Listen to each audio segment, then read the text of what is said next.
தெக்கணமும் அது சிறந்த தாவிடவர் திருநாடும் தக்க சிற திரைமுகலும் தரிசனமும் திலகமுமே. சாதனைகள் ஏதாவது சொல்லுங்கன்னு. சார் அதெல்லாம் சொன்னா 2 பக்கத்துக்கு ஆயிடும், நீங்க ரொம்ப கஷ்டம் சார், நிறைய இருக்கு அப்படின்னாங்க.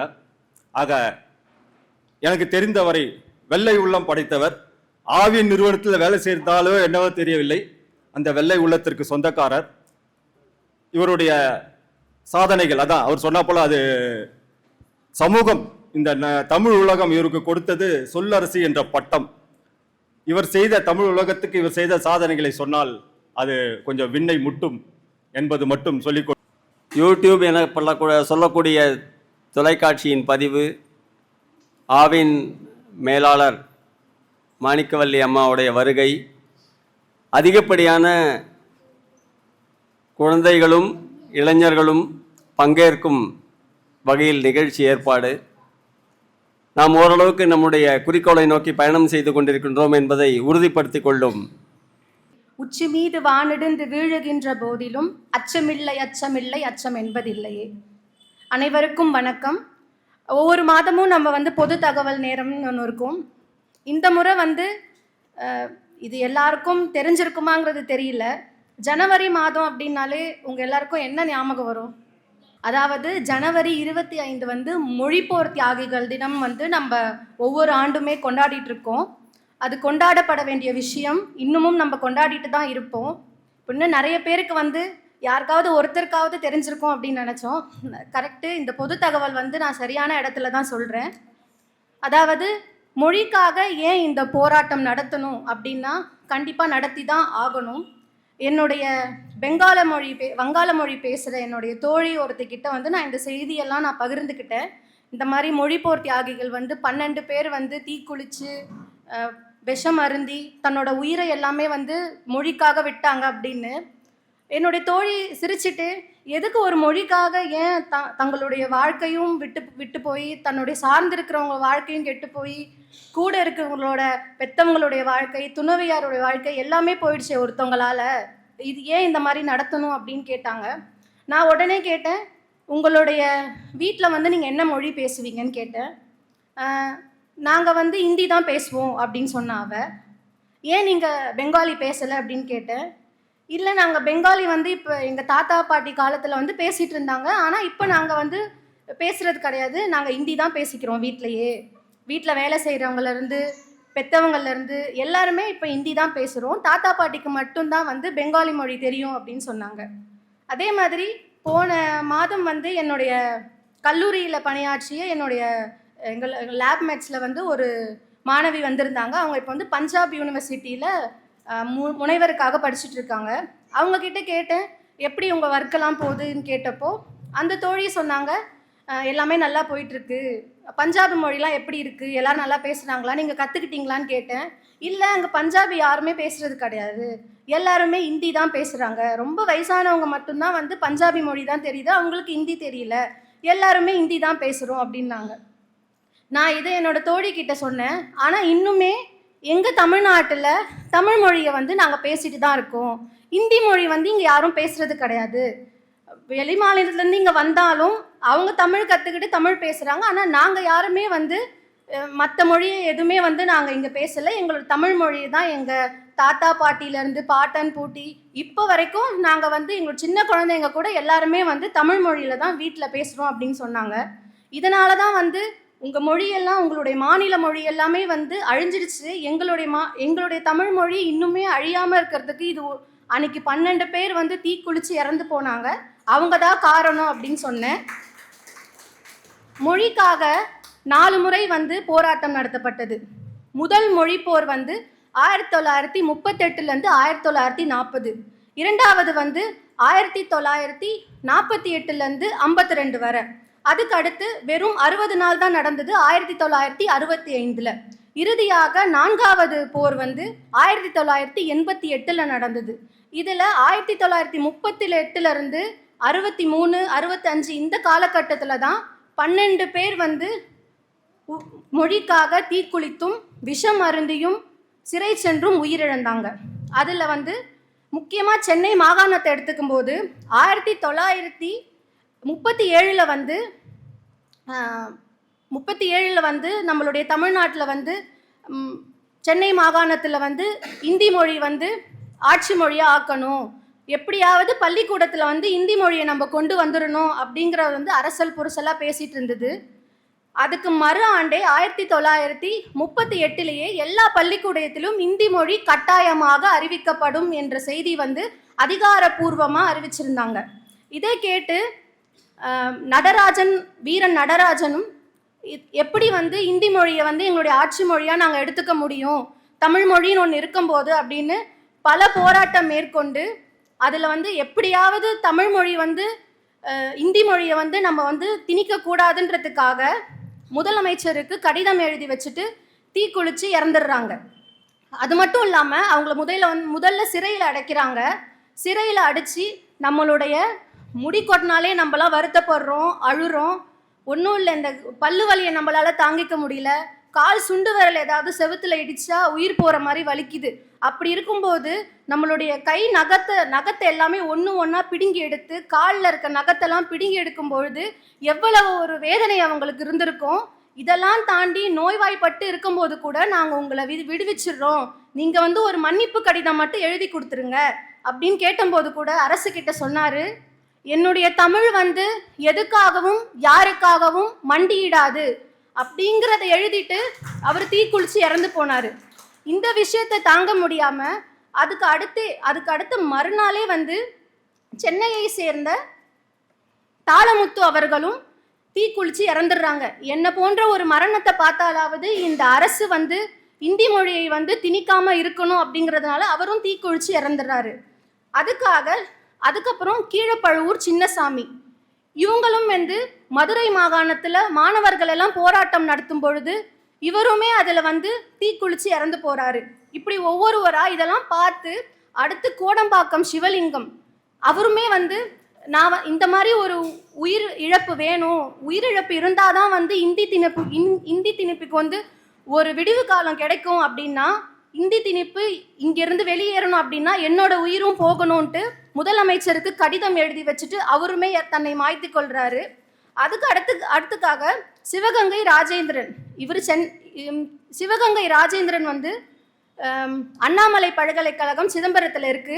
அங்க வந்து 3000க்கு மேற்பட்ட மாணவர்கள் எல்லாருமே தன்னுடைய இந்தி திணிப்புக்கு எதிர்த்து போராட்டம் பண்ணினாங்க. அப்போ வந்து நிறைய அருவாள் வெட்டுகள் ஒவ்வொரு மாணவர்களுக்கும் விழுந்தது.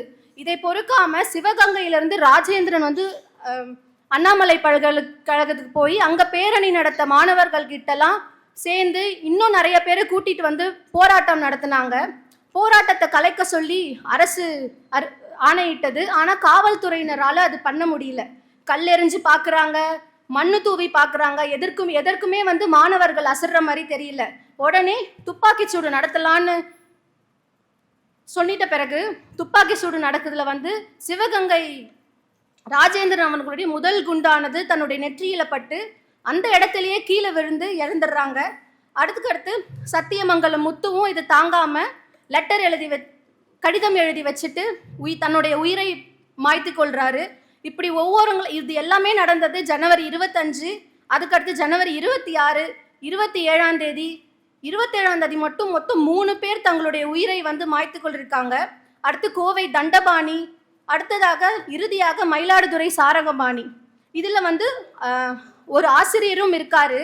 எப்படி மாணவர்கள் மட்டுமே இதில் வந்து கலந்துக்கலாமா, நம்மளுடைய ஆசிரியர் துறையிலிருந்து யாராவது ஒருத்தருக்கு வந்து இதில் கண்டிப்பாக இருக்கணும் அப்படின்றதுக்காக ஆசிரியர் வீரப்பனும் வந்து இதில் கலந்து கொள்கிறாங்க.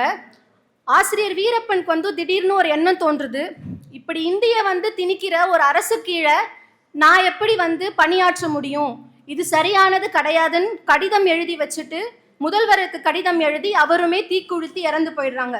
இப்படி 12 பேர் வந்து ஒரு மொழிக்காக தீக்குளித்து போராட்டம் நடத்திருக்காங்க அப்படின்னா அது கண்டிப்பாக நம்மளுடைய தமிழ் மொழிக்காக தான் இருக்கும். இன்றுமே நம்ம தமிழ் மொழி வந்து இவங்கெல்லாம் வந்து தன்னுடைய உயிரை நீக்கலை அப்படின்னு சொன்னால் இந்த இடத்துல நம்ம இருந்துட்டு ஒரு கலங்கரை விளக்கம் அமைப்பு தமிழுக்காக நம்ம உழைக்கிறோம் அப்படிங்கிறது வந்து உருவாயிருக்குமாங்கிறதே ஒரு கேள்விக்குறியாக இருக்குது. இன்னுமே வந்து நிறைய தமிழ் பாட புத்தகங்களில் எந்த ஒரு அமைப்பிலையுமே வந்து இந்த மொழிப்போர் தியாகிகள் பற்றின ஒரு புத்தகமோ பள்ளியில் வந்து குழந்தைகளுக்கு கொண்டு வரணும்னு வந்து நான் அரசாங்கத்தை வேண்டிக்கிறேன். சிறுவர்களுக்கான பேச்சுக்களம். இதில் நாங்கள் மிகவும் மகிழ்ச்சியாக இருப்பது பள்ளிக்கூடத்திலா வீட்டிலா, இதுதாங்க தலைப்பு. நாங்கள் மகிழ்ச்சியாக இருப்பது ஸ்கூலில் தாங்க. முக்கியமாக எங்கள் ஸ்கூலில் எங்கள் டீச்சர் அடிக்கிறதே இல்லை. வீட்டுக்கு வந்தால் ஹோம் ஒர்க்குன்னு ஒன்று இருக்குது, ஆனால் ஸ்கூலுக்கு போனால் ஸ்கூல் ஒர்க்குன்னு எதுவுமே இல்லை. வீட்டில் விளையாட யாராவது ஒருத்தர் தான் இருப்பாங்க, ஆனால் ஸ்கூலில் விளையாட கிட்டத்தட்ட 50 பேர் இருப்பாங்க. வீட்டுக்கு வந்தால் படின்னு சொல்லுவாங்க, ஆனால் ஸ்கூலுக்கு போனால் ஓடி ஆடி விளையாட ஒரு வகுப்பே இருக்குங்க. அதான் பிடி பீரியட். ஸ்கூலில் டூருன்னு ஒன்று கூப்பிட்டு போவாங்க, ஆனால் அந்த டூர் முடிஞ்சோடனே அதை பற்றியே பேசி சந்தோஷமாக இருப்போம்.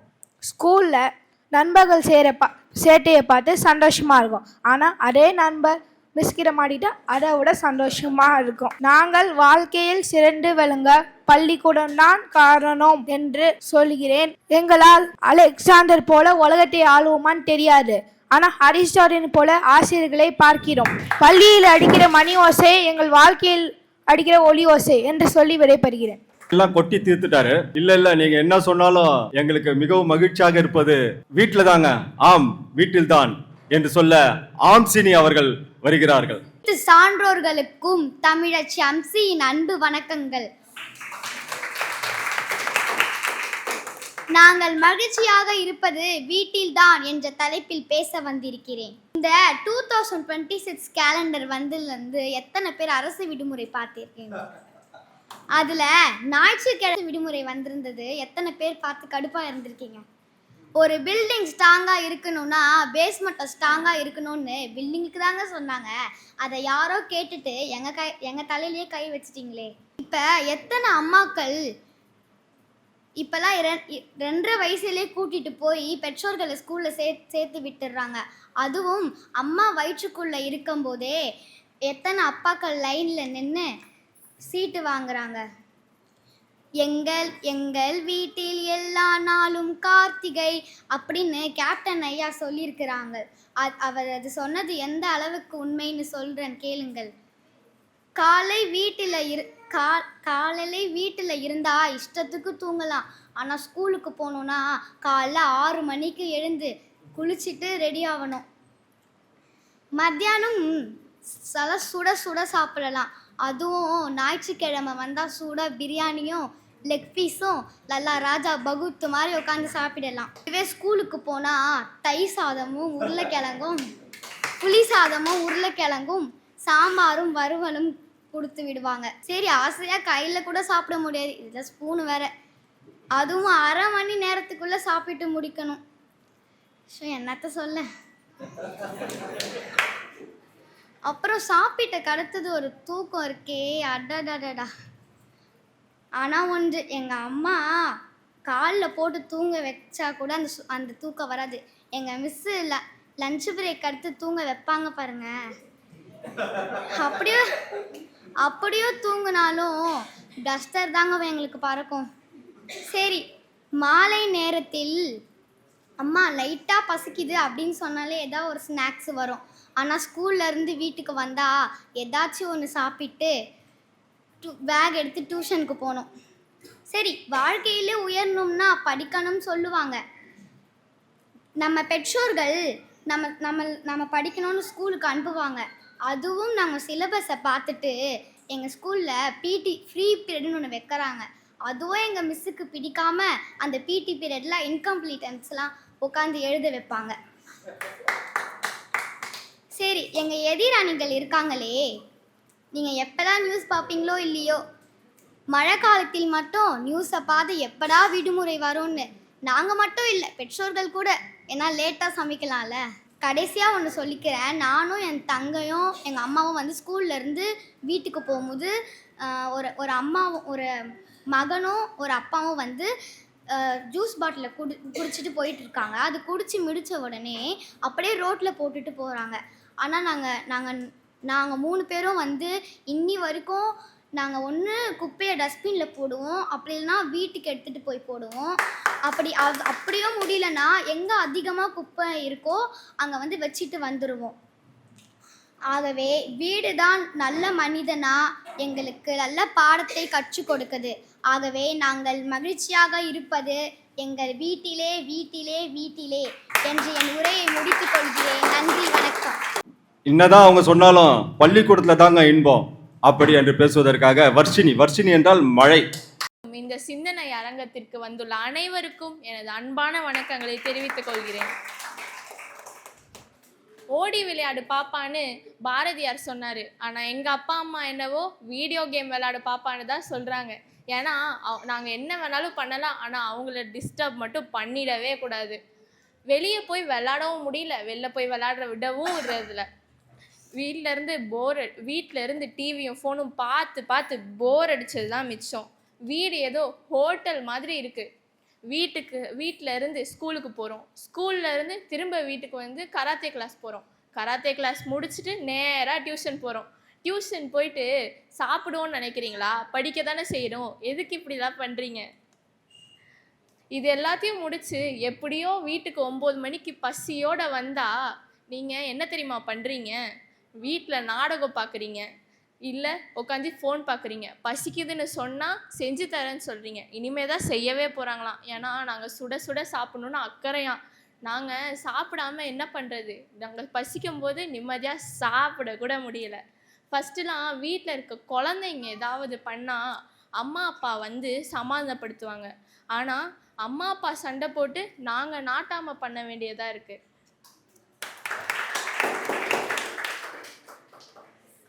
இப்போது இது எல்லாத்தையும் முடித்து நான் காலையில் எழுஞ்சி 8:30 மணிக்கு ஸ்கூலுக்கு போகிறதுக்குள்ளே எனக்கு 7:30 பிடிச்சிரும். ஆனால் ஸ்கூலுக்கு போனால் அப்படி கிடையாது. ஸ்கூலில் போய் என் சீட்டில் உட்காந்தா தான் எனக்கு நிம்மதியே வரும். எங்கள் ஸ்கூலில் எங்கள் டீச்சர்ஸ்லாம் எங்கள் கூட ஃப்ரெண்ட்லியாக இருக்காங்க.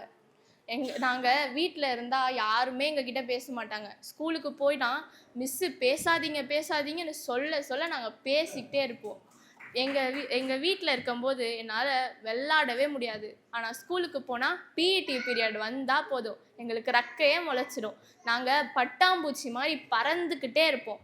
நெக்ஸ்ட்டு நான் லன்ச் பீரியட் அப்போது நான் வகையாக சாப்பிடுவேன். ஆனால் வீட்டில் இருந்தால் ஒரு சோறு, ஒரு குழம்பு, ஒரு காய் தான் சாப்பிடுவேன். அவ்வளோதாங்க. என்ன இப்போ வர்றது என்னன்னா, நான் வீட்டில் இருக்கும்போது நிம்மதியாகவே இருக்க மாட்டேன். ஆனால் ஸ்கூலுக்கு போனால் ரொம்ப மகிழ்ச்சியாக இருப்பேன். இதுக்கு தான் சொல்கிறேன், எப்பயுமே நம்ம ஸ்கூலில் தான் மகிழ்ச்சியாக இருக்கும். நன்றி, வணக்கம். பாவம், நானே ஏழைப்பாரியாக இருப்பதால் என் வணக்கத்தை தந்து இந்த உரையை துவங்குகிறேன். நான் பேச போகிற தலைப்பு வீட்டில் தான் சந்தோஷமாக மாணவர்கள் இருப்பார்கள். முதலாவது சுதந்திரம். வீட்டில் நம்ம எப்போ வேணாலும் படிக்கலாம், எப்போ வேணாலும் புக் எடுத்து படிக்கலாம், நம்ம என்ன வேணாலும் ட்ரெஸ் போடலாம், நம்ம என்ன வேணாலும் சாப்பிட்லாம். ஆனால் ஸ்கூல் அப்படின்றது பெல் அடித்தா போதும், அவங்க சொல்கிறது தான் நம்ம கேட்கணும். அப்புறம் ஏகப்பட்ட ரூல்ஸ் அண்ட் ரெகுலேஷன்ஸை ஃபாலோ பண்ணணும். அப்புறம் சின்ன தப்பு செய்தால் கூட நம்மளுக்கு பனிஷ்மெண்ட் கொடுப்பாங்க. செகண்ட், பெற்றோர்களின் அன்பும் மற்றும் பாதுகாப்பு. என்னை கேட்டால் எல்லா குழந்தைங்களும் பிறந்த உடனே ஒன்றும் ஸ்கூலுக்கு போகல. ஃபஸ்ட்டு அவங்க அம்மா கிட்ட தான் எல்லா விஷயங்களும் ஃபஸ்ட்டு கற்றுக்குது. அம்மா தான் முதல் ஆசிரியர், அப்பா தான் முதல் வழிகாட்டி என்றே நான் சொல்வேன். வீடு என்றால் பாதுகாப்பு, அதுதான் எனக்கு அன்பின் கோவில். அம்மா கிட்டேருந்து நம்ம எதிர்பார்க்குறது எல்லாமே பாசம், கவலை, புரிதல். மாணவர்களுடைய உணர்ச்சிகளை எல்லா டீச்சர்ஸால் கவனிக்க முடியாது. ஆனால் சில டைம்ஸில் நம்மக்கிட்ட இருக்க நம்மளுடைய கருத்துக்களை நம்மளோட உணர்ச்சிகளை நம்மளால் சொல்ல முடியாமல் போகிறதுனால மாணவர்களுக்கு ஸ்ட்ரெஸ் உருவாகுது. தேர்டு பாயிண்ட் தேர்வு மற்றும் மதிப்பெண் அழுத்தம் இல்லை. நம்ம ஸ்கூலுக்கு போனால் நம்ம மார்க் கம்மியாக எடுத்தால் டீச்சர் சொல்லுவாங்க, அவனோட நீ ரொம்ப கம்மியாக எடுத்திருக்க அப்படின்னு சொல்கிறதுனால, கம்பேரிசன் பண்ணுறதுனால நம்மளுக்கு ஸ்ட்ரெஸ் உருவாகுது. ஆனால் நம்ம வீட்டில் இருந்தோன்னா அம்மா சொல்லுவாங்க, பரவாயில்ல நெக்ஸ்ட் டைம் நல்லா எடு அப்படின்ற மாதிரி சொல்லுவாங்க. Next friends. நம்ம ஸ்கூலுக்கு போனோம்னா சில டைம்ஸ் நம்மளை ஃப்ரெண்ட்ஸ் கேலி கிண்டல்லாம் செய்வாங்க. ஆனால் சில டைம்ஸில் நம்மளுக்கு போட்டி பொறாமல் கூட வர வாய்ப்பு இருக்குது. டீச்சர் சொல்லுவாங்க, காம்படிட் பண்ணி படிக்கணுன்றதுனால நம்மளுடைய தன்னம்பிக்கை குறையும். அது தன்னம்பிக்கை குறைஞ்சி நம்மளுடைய மன அழுத்தம் தான் ஜாஸ்தியாகும். ஸோ டீச்சர்ஸ் அப்படி பண்ணாதீங்க. ஃபிஃப்த்து பள்ளியில் ஏற்படும் பயமும் மன அழுத்தமும். இப்போ நானே பார்த்துருக்கேன், என் ஃப்ரெண்ட்ஸுங்களில் சில பேர்லாம் டவுட்டு கேட்டால் அப்படி பயப்படுவாங்க, அந்த டீச்சர் என்னை போட்டு அடிச்சிடுவாங்களோ, இப்படி பண்ணிவிடுவாங்களோன்னு. சில பேர்லாம் தங்களுடைய கருத்துக்களை சொல்லவே பயப்படுவாங்க. ஆனால் வீட்டில் அப்படி இல்லை. நம்ம என்ன வேணாலும் பேசினாலும் நம்மளை அடிக்க மாட்டாங்க, ஆனால் அடித்தாலும் நம்மளை எதுவுமே கேட்க மாட்டாங்க. நெக்ஸ்ட்டு ஓய்வு மற்றும் பொழுதுபோக்கு. நம்ம வீட்டில் இருந்தால் ஜாலியாக டிவி பார்க்கலாம், செல்ஃபோன் பார்க்கலாம், நம்மளுடைய ஹாபிஸ் லைக் பெயிண்டிங், ட்ராயிங், அப்புறம் மியூசிக் இதெல்லாமே பண்ணலாம். ஆனால் ஸ்கூலில் இருந்தால் டீச்சர் சொல்கிறத நம்ம அப்படி தான் கவனிக்கணும். இதனால் வந்து ரொம்ப போர் அடிக்கும். ஆனால் வீட்டில் இருந்தால் ஜாலியாக இருக்கும். மழை விட்டால் இன்னும் ரொம்ப ஜாலியாக இருக்கும்னு நான் சொல்கிறேன். இளம் பேச்சாளர்களை உருவாக்கி கொண்டிருக்கும் உன்னதமான கலங்கரை விளக்கத்திற்கும் அதனை ஏற்றி கொண்டிருக்கும் சான்றோர் அனைவருக்கும் முதலில் என் வணக்கத்தை தெரிவித்துக் கொள்கிறேன். இன்று மாணவர்கள் மகிழ்ச்சியாக இருப்பது பள்ளியிலா வீட்டிலா என்ற தலைப்பில் நான் எடுத்துக்கொண்டது மட்டுமல்ல, உண்மையிலே நான் மகிழ்ச்சியாக இருப்பது பள்ளியிலே என்பதனால் நான் இத்தலைப்பில் இன்று பேச வந்துள்ளேன். பள்ளி என்பது நாம் கல்வி கற்றுக்கொள்ளும் இடம் மட்டுமல்ல, அது நமது இரண்டாவது வீடு. எங்களது குழந்தை பருவம், நினைவுகள், நட்புகள், கனவுகள் அனைத்தையும் உருவாக்கும் இடமாக பள்ளி இருக்கிறது. தினமும் பல மணி நேரங்களை நாங்கள் செலவெடுக்கும் இடம் பள்ளிதான். நாங்கள் மகிழ்ச்சியாக இருக்கும்போது ஆர்வமும் கவனமும், அதனால் தன்னம்பிக்கையும் வளர்கிறது. ஆமாம், மகிழ்ச்சி என்றால் என்ன? வீட்டு பாடமே இல்லாமல் இருப்பதா அல்லது தேர்வுகளே இல்லாமல் இருப்பதா? இல்லை, மகிழ்ச்சி என்பது பயமின்றி வகுப்பறைக்குள் நுழைவது, அச்சமின்றி ஆசிரியர்களிடம் கேள்வி கேட்பது. பள்ளியில் எங்கள் தகுதிக்கேற்ப உயர்வை ஆசிரியர்கள் வழங்குகிறார்கள்.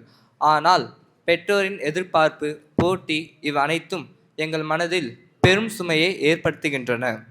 ஆனால் இந்த நிலை பள்ளியில் இல்லை. ஒரு மாணவன் அவசியம் முதல் மாணவனாக இருக்க வேண்டியதில்லை, ஆனால் நல்ல தன்னம்பிக்கை கொண்ட நல்ல மனிதராக இருக்க வேண்டும். இதனை வளர்ப்பது பள்ளியே. எனவே நான் அங்கு மகிழ்ச்சியாக இருக்கிறேன். ஒரு ஆசிரியரின் ஊக்க வார்த்தை மாணவரின் வாழ்க்கையை மாற்றிவிடுகிறது. உன்னால் முடியும், நீ முயற்சி செய் என்ற ஒரு வார்த்தை எங்களது தன்னம்பிக்கையை உயர்த்துகிறது. மேலும் ஆசிரியர்கள் பள்ளியில் நல்ல வழிகாட்டியாகவும் நண்பராகவும் இருப்பதால் பள்ளி வாழ்க்கை மிகவும் மகிழ்ச்சியாக இருக்கிறது. அடுத்து நல்ல நண்பர்கள் இருப்பதால் பள்ளி வாழ்க்கை மேலும் இனிமையாக இருக்கிறது. திறமைகளை வெளிக்காட்டும் சுதந்திரம் எங்களுக்கு கிடைக்கிறது. ஒருவரை ஒருவர் புரிந்து கொண்டு நட்புடன் பழகி மகிழ்வோடு இருக்கிற இடமாக பள்ளி அமைகிறது. பாடங்களுக்கு இடையே விளையாட்டு போன்ற பல பிரிவுகள் எங்களுக்கு மகிழ்ச்சி கொடுக்கின்றன. மனதை திறந்து பேசக்கூடிய நல்ல இடமாக பள்ளி இருக்கிறது. மாணவர்களின் மகிழ்ச்சி மட்டுமன்றி சவால்களை எதிர்கொள்ளும் மன உறுதியை வழங்கும் இடமாக பள்ளி திகழ்கிறது. மகிழ்ச்சியான சூழ்நிலையை வழங்கும் இடமாக பள்ளி திகழ்கிறது. ஆமாம், பள்ளி என்றால் என்ன? நல்ல மாணவர்களை மட்டுமல்ல, நல்ல மனிதர்களை உருவாக்கும் இடமாக பள்ளி திகழ்கிறது. 10 மாதம் சுமந்து பெற்றெடுத்த தாய் கூட நம்பி பிள்ளைகளை விட்டு செல்லும் இடம்தான் பள்ளி. எனவே எல்லா மாணவர்களும் மகிழ்ச்சியுடன் பள்ளிக்கு வர வேண்டும். இவ்வளவு ஏன், இந்த மேடையில் நீ போய் உரையாற்று என்று சொன்னதும் என் பள்ளி ஆசிரியர் தமிழ் அம்மா தான். அதனால் தான் சொல்கிறேன், நாங்கள் பள்ளியில் தான் மகிழ்ச்சியாக இருக்கிறோம் என்றே சொல்லி என் உரையை நான் முடித்துக் கொள்கிறேன். நன்றி, வணக்கம். தித்திக்கும் தேன் தமிழ் திக்கெட்டும் பரவட்டும் முத்தமிழ் தாய்க்கின் முதற்கண் வணக்கம். நடுவரையும் அவையோரையும் வணங்கி ஏற்றுக்கொன்ற தலைப்பில் ஏற்றி பேச வந்திருக்கின்றேன். தாருங்கள் தங்கள் காதுகள் என்னிடம். வீடு என்பது வெறும் செங்கல் சிமெண்ட் மட்டுமல்ல, அன்பு, பாதுகாப்பு மற்றும் மகிழ்ச்சியின் இருப்பிடம். பள்ளிக்கூடத்தில் நாம் கல்வியையும் நண்பர்களையும் பெறுகிறோம். ஆனால் அங்குள்ள போட்டி சூழல், எதிர்பார்ப்புகள் மற்றும் கட்டுப்பாடுகள் சில நேரங்களில் மகிழ்ச்சியை பாதிக்கலாம். ஆனால் வீட்டில் நாம் சுதந்திரமாகவும் நிம்மதியாகவும் உணர்கிறோம். குடும்பத்தினருடன் செலவிடும் நேரமே நம்மளுக்கு மகிழ்ச்சியான நேரம். வீட்டில் மாணவர்கள் மகிழ்ச்சியாக இருப்பதற்கு சில காரணங்கள். ஆறுதல் மற்றும் பாதுகாப்பு. வீடு என்பது மாணவர்கள் தங்கள் பாதுகாப்பான இடத்தில் இருப்பதாக உணரும் ஒரு இடம். பள்ளிக்கு விடுமுறை அறிவிக்கும் அந்த தருணம் ஒவ்வொரு மாணவர்களின் மனதிலும் மகிழ்ச்சியை புகழச் செய்யும். மழைக்கால விடுமுறைக்காக தொலைக்காட்சி பெட்டியில் ரமணன் ஐயாவின் வருகையை கடவுளாக நினைத்து காத்து கொண்டிருந்த நாட்களும் பல. அந்த எதிர்பார்ப்பும் அதை தொடர்ந்த மகிழ்ச்சியும் மிகையானவை. வீட்டில் இருக்கும் ஒவ்வொரு தருணமும் பொக்கிஷம்தான். என் தமிழ்தாசன் பாரதியும் தமிழ் மொழி போல் இனிய மொழி உலகில் இல்லை என மொழி தீர்ப்பும் சொல்லி வைத்தான். உன்னை நம்பியோர் நேசித்தோர் யாரையும் நீ கைவிட்டதில்லை. பணம் கொடுப்பாய், புகழ் கொடுப்பாய், பெயர் கொடுப்பாய். என் உயிரோடும் உணர்வோடும் கலந்த தமிழே. பள்ளிகளில் தமிழ் பேச அனுமதி இல்லை. எனவே என் வீடு என் உலகம். அங்கே நான் சுதந்திரமாக தமிழ் பேசுவேன். ஆனால் பள்ளியில் தமிழ் பேச அனுமதி இல்லை என்பதால் முழுமையான சந்தோஷம் இல்லை. பள்ளிகளில் நண்பர்களுடன் பேச முடியவில்லை, ஆனால் வீட்டில் நண்பர்களுடன் பேசி விளையாட முடியும். நாம் அனைவரும் மகிழ்ச்சியாக இருக்க 5 எளிய நடைமுறைகள். உள்ளத்திலிருந்து வெறுப்பை வெளியேற்றுங்கள். கவலையிலிருந்து மனதை விடுவித்துக் கொள்ளுங்கள். வாழ்க்கையை எளிமையாக இருங்கள். பிறருக்கு நல்லதை அதிகமாக கொடுங்கள். பிறரிடமிருந்து எதையும் எதிர்பார்க்காதீர்கள்.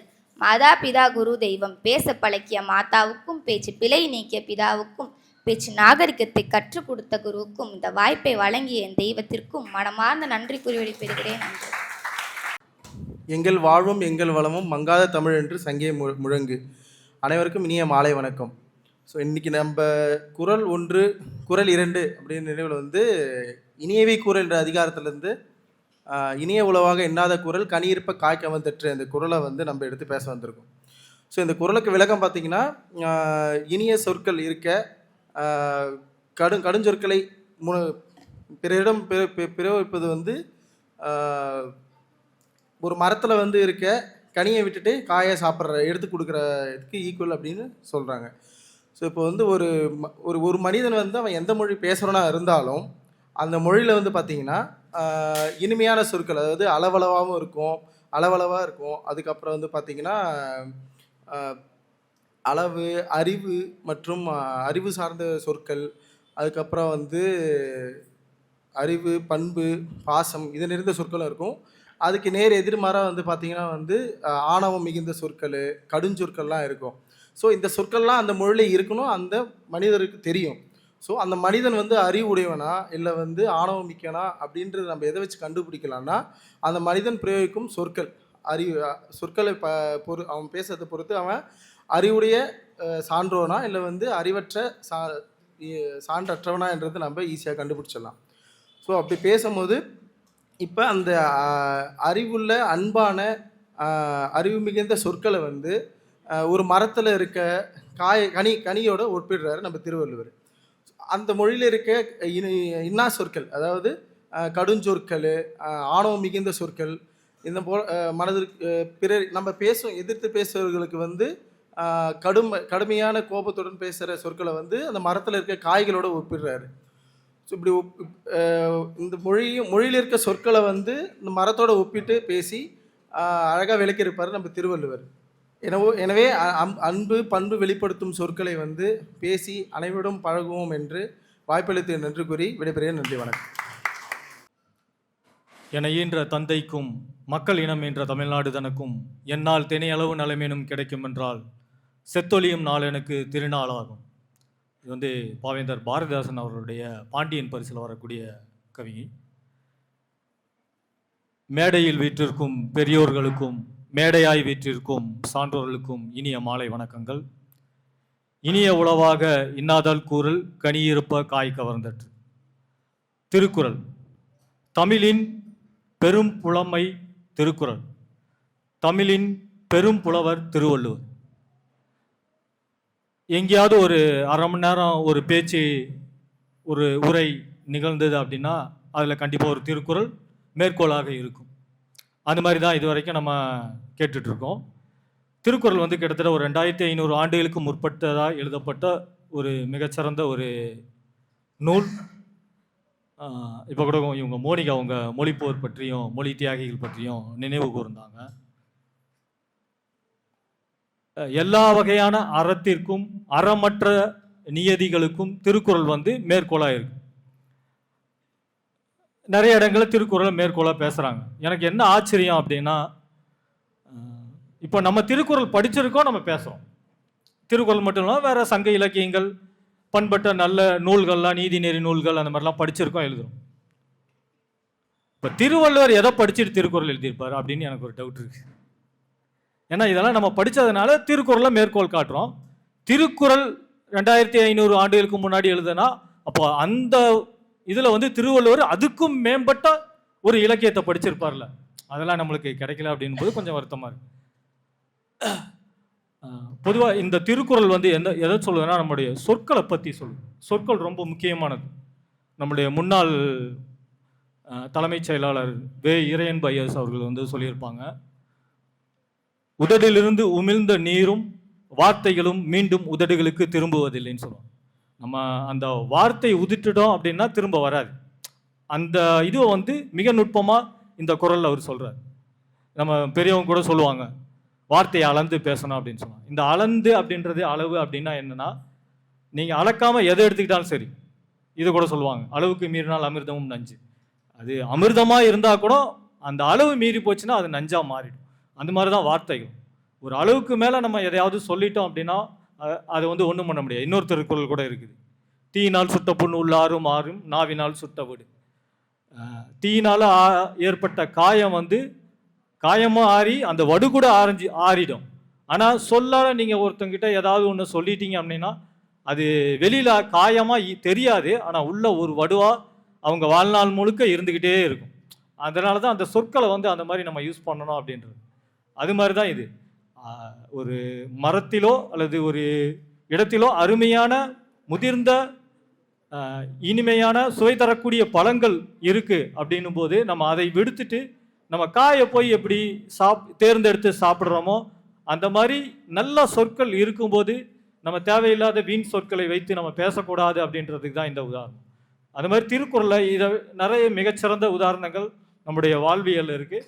எல்லாருமே திருக்குறளை படிக்கிறது வந்து ஏதாவது போட்டிக்கோ இல்லைனா மனப்பாடத்திற்கோ ஒப்புவித்தலுக்கோ அந்த மாதிரி இல்லாமல் அது வாழ்க்கையில் பின்பற்றக்கூடியதாக நம்ம ஒரு சில குறள்களை எடுத்துக்கணும். அது மாதிரி நிறைய குறள் இருக்குது. திருக்குறள் வந்து ஒரு வித்தியாசமான ஒரு நூல். கிட்டத்தட்ட அதை 2000 ஆண்டுகளுக்கு முன்னால் அதுலேருந்து உரை எழுதின பேராசிரியர்கள்லேருந்து அந்த இன்னைக்கு வைரமுத்து வரைக்கும் அதுக்கு உரை எழுதிட்டு இருக்காங்க. ஏன், நம்மளுடைய தலைமுறை முடிஞ்சு நம்மளுக்கு பின்னாடி வர தலைமுறை கூட அதுக்கு உரை எழுதுவாங்க. அந்த அளவுக்கு அதில் படிக்க புதிய விஷயங்கள் வந்து வந்துக்கிட்டே இருக்கும். அது மாதிரி நிறைய உரைகள்லாம் இருக்குது. அதனால் திருக்குறளை நம்ம படிப்போம், அதுலேருந்து நம்மளுடைய வாழ்வியலை உணர்வோம். வாழ்த்துக்கு வாய்ப்புக்கு நன்றி. வாழ்க வளமுடன். இந்த ஜனவரி வந்தாலே என்ன உங்களுக்கு நினைவுக்கு வருதுன்னு இன்று இந்த மாத தகவல் சொன்ன மோனிகா அவர்கள் கேட்டப்போ நாங்கள் எல்லாருமே நீங்கள் போட்டி போட்டுன்னு சொன்னது பொங்கல் பண்டிகையை தான் சொன்னீங்க. அதை பேஸ் பண்ணியே தான் அந்த தலைப்பை எடுத்திருப்பாங்கன்ட்டு நான் நம்புகிறேன். இந்த பண்டிகைகள் வந்து பண்படுத்துவதற்காகவா இல்லை பணத்தை விரயப்படுத்துவதற்காகவா இந்த ரொம்ப அழகான ஒரு தலைப்பு. அந்த தலைப்பை தேர்ந்தெடுத்தவங்களுக்கு நான் முதற்கண் வாழ்த்துக்களை சொல்லிக்கிறேன். பண்டிகைகள் வந்து பண்படுத்துவதற்காகத்தான் என்று பேசுவதற்காக மகாலட்சுமி அவர்களை அழைக்கிறேன். அனைவருக்கும் இனிய மாலை வணக்கம்.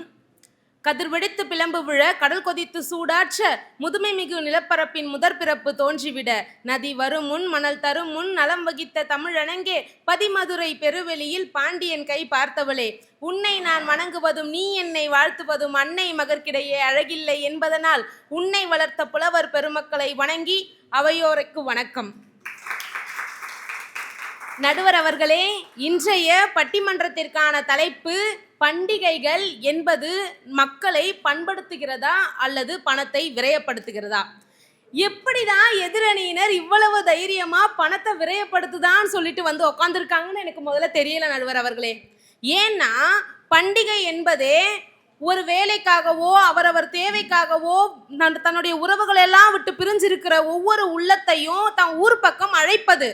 எல்லாத்தையும் மறந்துட்டு இப்படி போய் நாடு வீடு விட்டு எல்லாத்தையும் மறந்து போய் வேலை செஞ்சுட்டு இருக்கியே, ஒரு நாளாவது வந்து எங்கள் கூட கொண்டாடிட்டு போ, சந்தோஷமா இருந்துட்டு போ அப்படின்ட்டு ஒத்துமையா எல்லாரும் ஒன்று சேர்ந்து இருக்கணும்னு நம்மளுடைய முன்னோர்கள் கொண்டாடுவது தான் பண்டிகைகள்.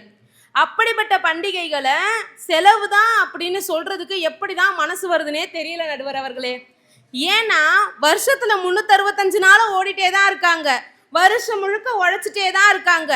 ஆணோ பெண்ணோ ஏதோ ஒரு காரணத்துக்காக எதையோ ஒன்றத்தை தேடி வாழ்நாள் முழுக்க ஓடிட்டே தானே இருக்கீங்க. பண்டிகைலனா நீங்கள் செலவே செய்ய மாட்டீங்களா?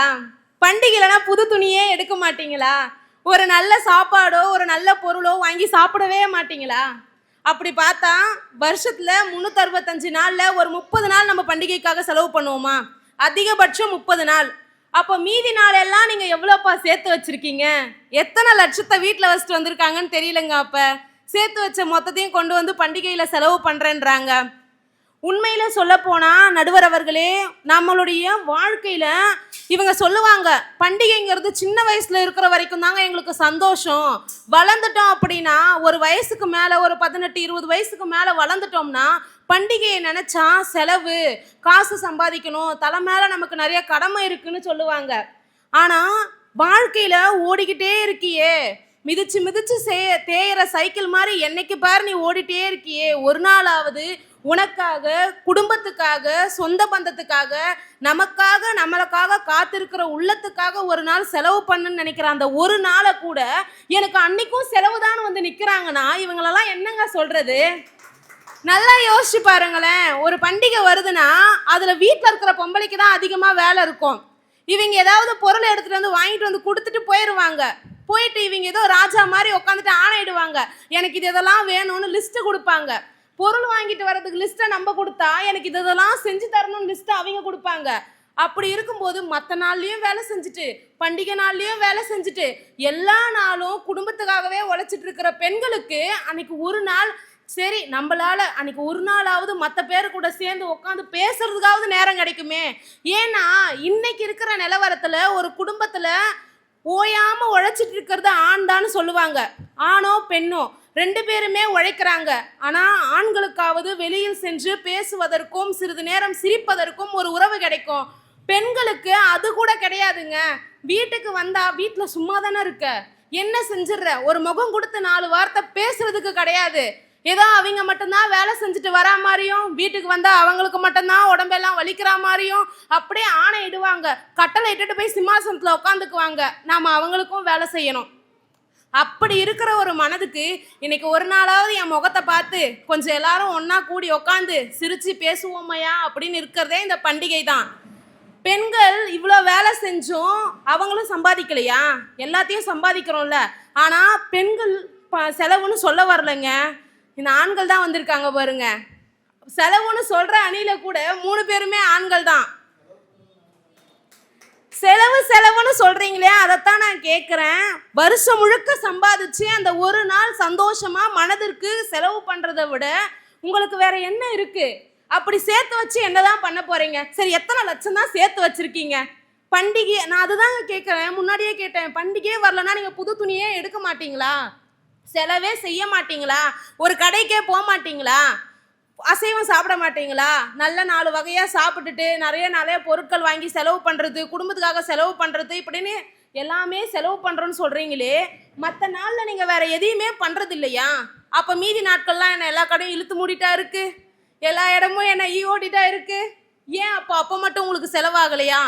எதுக்காக மனதிற்கு நம்முடைய மகிழ்ச்சியை தரக்கூடிய அந்த ஒரு நாளை கூட செலவுன்னு சொல்லி தட்டி கழிக்கிறீங்கன்னு தான் நான் கேட்குறேன்.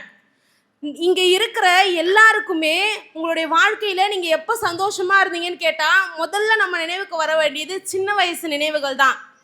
சொல்லுவாங்க, கோவில் திருவிழா, ஊர் திருவிழா வருஷத்துக்கு ஒரு முறை தான் நடக்குதுனாலும் அதுக்காக வெயிட் பண்ணிட்டு தான் இருப்போம். அந்த திருவிழாக்கு குழந்தைங்களாம் சந்தோஷமாக இருக்கணும்னு வெயிட் பண்ணோம். இளைஞர்கள் எல்லாருமே அன்னைக்கு ஒரு நாள் நான் தான், இது நம்ம ஊர் திருவிழா, நான் எடுத்து செய்யணும், நம்ம தெய்வத்துக்கானதுன்ட்டு ஓடி உழைக்கணும்னு நினைப்பாங்க. எல்லாருமே என் வீட்டுக்கு இந்த சொந்தம் வந்திருக்கு, என்னுடைய தூரத்து அக்கா மாமா வந்திருக்காங்க, எங்கள் அக்கா 10 வருஷம் கழிச்சு இன்றைக்கி தான் எங்கள் வீட்டுக்கு வந்திருக்குன்ட்டு நம்மளுடைய மனசில் அந்த சின்னதாக பூட்டி இருக்கிற சந்தோஷ கனவுகள்லாம் திறக்கிறது அந்த பண்டிகை நாள்கள் தாங்க. இன்னைக்கு இப்போ நம்ம பொங்கலை எதிர்கொண்டு இருக்கோம். பொங்கல் பண்டிகை எதற்காக கொண்டாடுறோம்? நம்மளுடைய மரபுப்படி நாம் விவசாய பூமி, நம்மளுடைய தமிழ்நாட்டில் விவசாயம் தான் செழிப்பாக இருக்கிறது. நமக்காக நம்ம வாழ்நாள் முழுக்க நாம் உழைக்கிறோம். அந்த நிலம் நமக்கு வேலை செய்யுதில்ல, நாம் போடுற விளைச்சல் அது நமக்கு விளைச்சலாக கொடுக்குதில்ல, அதுக்கு ஒரு நாள் நன்றி சொல்ல வேணாவா? நமக்காக ஆடு மாடுகள் எல்லாம் வேலை செய்யுது. நம்மளுடைய தமிழ் தாய், நம்மளுடைய பாரம்பரியம்னு நாம் ஒரு பண்பாட்டை முன்னெடுக்க வேண்டாவா? அப்படி நீங்கள் நன்றி சொல்கிற அந்த ஒரு நாளை எவ்வளோ சிறப்பாக கொண்டாடணும். செலவு பண்ணுறதுக்கு மனசு அன்னைக்கு ஒரு நாள் எப்படி வரணும்? வருஷம் முழுக்க காத்துக்கிட்டு இருக்கோங்க அந்த பொங்கல் ஒரு நாளுக்காக தான். வருஷத்தில் மீதி நாள் எல்லாம் பொங்கல் ஆயிருமா? என்றைக்குமே அந்த தை பிறந்தாதான் வழி பிறக்குன்ற மாதிரி அந்த தை பிறந்தாதான் பொங்கல். அப்படி இருக்கும்போது நன்றி சொல்கிறதுக்கு கூட மனசு வராமல் எனக்கு செலவுன்னு சொல்லிட்டு வரீங்களே. வள்ளுவர் சொல்லியிருக்காரு, நன்றியை மட்டும் மறந்துடாதீங்க அப்படின்ட்டு. அப்படி இருக்கும்போது நீங்கள் எப்படி மறுபடியும் செலவுன்னு சொல்லிட்டு வரீங்கன்னு தெரியல. இப்போ வரைக்கும் ஒரு ஊர் திருவிழா அப்படின்னா புத்தாடை உடுத்தி கோவிலில் சாமியை பார்க்கணுன்னு வெயிட் பண்ணுறதுலேருந்து, அத்தை பொண்ணு வரும், மாமா பொண்ணு வரும், சைட் அடிக்கணும்னு வெயிட் பண்ணுறதுலேருந்து, என்னென்னலாம் சமைச்சு கொடுப்போம், அத்தாச்சியை பார்ப்போம், போயிட்டு பாட்டிக்கிட்ட வம்பிழுப்போம், ஊரில் என்னைக்கோ விட்டு போன நட்பையெல்லாம் போய் ஒன்று சேர்த்து ஒரு நாள் கூடி கும்மாளமாக இருப்போம் அப்படின்னு சொல்கிறதுலேருந்து முழுக்க முழுக்க மகிழ்ச்சியாக இருக்கிறது முழுக்க அந்த பண்டிகைகள் தாங்க நடுவர் அவர்களே. ஒரு மனுஷன் தன்னுடைய வாழ்க்கையில் எப்படி செலவு செய்யணும், எப்படி வாழணும், தன்னை சுற்றி இருக்கிற குடும்பத்தை எப்படி பார்த்துக்கணும், தனக்காக உழைக்கிற இந்த மண்ணுக்கும் நம்மளை சுற்றி இருக்கிற மனதிற்கும் எப்படி நன்றி செலுத்தணும், இந்த மாதிரி ஒரு விஷயத்துலையும் பக்குவப்படுறதுங்கிறத பண்டிகைகள் தாங்க கற்றுக் கொடுக்குது. என்றைக்குமே நீ வந்துட்டு ஒரே போக்கில் ஓடிட்டு இருக்கியே, குதிரைக்கு கடிவாளம் கட்டி விட்டா மாதிரி நான் இப்படியே தான் போவேன், வேலை விட்டா வீடு, வீடு விட்டா சுற்றுறது, இப்படியே தான் இருப்பன்றியே, ஒரு நாளாவது உன்னை சுற்றி நீ உன்னை சுற்றி பாருன்னு சொல்கிற இந்த பண்டிகைகளை போயிட்டு செலவுன்னு சொல்லி தட்டி கழிக்காம சமத்துவமா சகோதரத்துவமா வரும் பொங்கல் தினத்தை நல்வாழ்த்தோடு கொண்டாடுவோம் என்று கூறி அனைவருக்கும் பொங்கல் நல்வாழ்த்துக்கள், இனிய பொங்கல் நல்வாழ்த்துக்களை கூறி வாய்ப்பளித்தமைக்கும் வாய்மொழி கேட்டமைக்கும் நன்றி பாராட்டி இடம் சார்கிறேன். நன்றி, வணக்கம். சூலம் சுமந்த சிவனின் தோள்கள் சிலுவை சுமக்கட்டும், இயேசுநாதரும் ஒருமுறை ஏகாதேசி விரதம் இருக்கட்டும், அறியும் சிவனும் ஒன்றென்று அப்துல்லா கூறட்டும். செம்மொழி இது எம்மொழி, சிதையாதொரு தொன்மொழி, முன் தோன்றிய நன்மொழி கிடையாதொரு தன்மொழி, முன்னோர் பாடிய முதுமொழி இன்று வரையில் இது இன்மொழி, பரவி கிடக்கும் பழமொழி படிக்க படிக்க இளமொழி, நற்றார்க்கெல்லாம் கார்மொழி மற்றார்க்கெல்லாம் வேர்மொழி, கற்றவர்க்கெல்லாம் கண்மொழி உற்றவர்க்கெல்லாம் பன்மொழி, சிறப்பு குன்றா சீர்மொழி பிறப்பு முதலே ஓர்மொழி, முச்சங்கம் வளர்த்திட்ட எம்மொழி எக்காலமும் அழியாத என் தமிழ் மொழியை வாழ்த்தி வணங்கி இந்த வாய்ப்பை கொடுத்த அனைவருக்கும் எனது நன்றியை தெரிவித்துக் கொண்டு என்னுடைய தலைப்பிற்கு நுழைகிறேன். தாருங்கள் தங்கள் காதுகளை. பண்டிகைகள் மக்களை பண வியரப்படுத்துகிறது என்பதில் நான் முற்றிலும் 100% இந்த இடத்திலிருந்து சொல்லுவது நீங்கள் ஏற்றுக்கொள்ள வேண்டும். ஏனென்றால் எதிரணி தோழி பேசியது போல அருமையாக ஒரு பாயிண்ட் சொன்னாங்க, லிஸ்டெல்லாம் கொடுத்துருவோம், நாங்கள் வாங்கிட்டு போடணும், சமைச்சு கொடுக்கறது அவங்க வேலை அப்படின்னு. கேர்ள்ஸ் கிட்ட ஒரு நல்ல ஒரு டேலண்ட் என்ன அப்படின்னா, வீட்டுக்கு தேவையான அனைத்து பொருட்களையும் அந்த பண்டிகை நாட்களில் வாங்கி வைத்து அடுக்கி கொள்வது கேர்ள்ஸை மிஞ்சிக்கவே முடியாது அந்த இதில். ஏன்னா செலவு செய்கிறது ஆண் தானே அந்த இடத்துல. அப்புறம் எப்படி நடுவர் அவர்களே பண்டிகை ஒரு மக்களை பண்படுத்துவது எப்படி என்று ஏற்றுக்கொள்ள முடியும்? ரெண்டாவது, ஒரு வருட சம்பாத்தியமாக இருக்கலாம், ஒரு மாத சம்பாத்தியமாக இருக்கலாம், ஒரு வார சம்பாத்தியமாக இருக்கலாம், அதை ஒரே நாளில் செலவழிப்பது பண்டிகை காலங்கள் மட்டும்தான். வேறு எந்த நாட்களிலும் அவ்வளவு விதமான செலவுகள் நம்முடைய வாழ்க்கையில் ஆண்களாகிய நாங்கள் செய்திருக்கவே முடியாது. அந்த பண்டிகை நாட்களில் ஒரு ஆண் கிட்ட உட்காந்து பேசி பாருங்க, அவனுடைய மன குமுறல்கள் எவ்வளவு இருக்கும் என்று அப்பொழுதாவது உங்களுக்கு புரியட்டும் என்று நான் சிந்தித்துக் கொள்கிறேன். தை பிறந்தால் வழி பிறக்கும் என்று சொன்னீர்கள், அது யாருக்கு பிறக்கும் என்று உங்களுக்கே நன்றாக தெரியும். சற்று யோசித்து பார்க்க வேண்டும். இப்போ நம்ம கேலண்டர் எல்லாம் பார்த்தோம் அப்படின்னா, கவர்மெண்ட் ஹாலிடேஸ் எல்லாமே இந்த பண்டிகை நாட்களில் எந்த கலரில் கொடுத்துருப்பாங்க? ரெட் கலரில் கொடுத்துருப்பாங்க. ரெட்டை எதை குறிக்குதுன்னு தெரியுமா? அபாயத்தை குறிக்கும், டேஞ்சரை குறிக்கும். அப்போ ரெட் கலரில் நம்முடைய ஆண்கள் கேலண்டரை பார்க்கும்போது ஈஸியாக புரிந்து கொள்ள விதம் என்னன்னா, ஒரு அபாயம் ஒன்று நோக்கி வருதுடா, எச்சரிக்கையாக இரு என்பதை அந்த நாட்களிலே சிந்தித்து விட்டார்கள் என்பது முற்றிலும் உண்மை. இதை ஏற்றுக்கொள்ளணும் நம்ம. அது எப்படி பண்டிகைன்னா பண்படுத்துது, பண வியரமே இல்லைன்னு எப்படி சொல்லிட முடியும்? கையில் பணம் இருந்தால் தான் இன்னைக்கு பண்டிகை நாட்கள் கலாச்சாரத்தை தவிர்த்து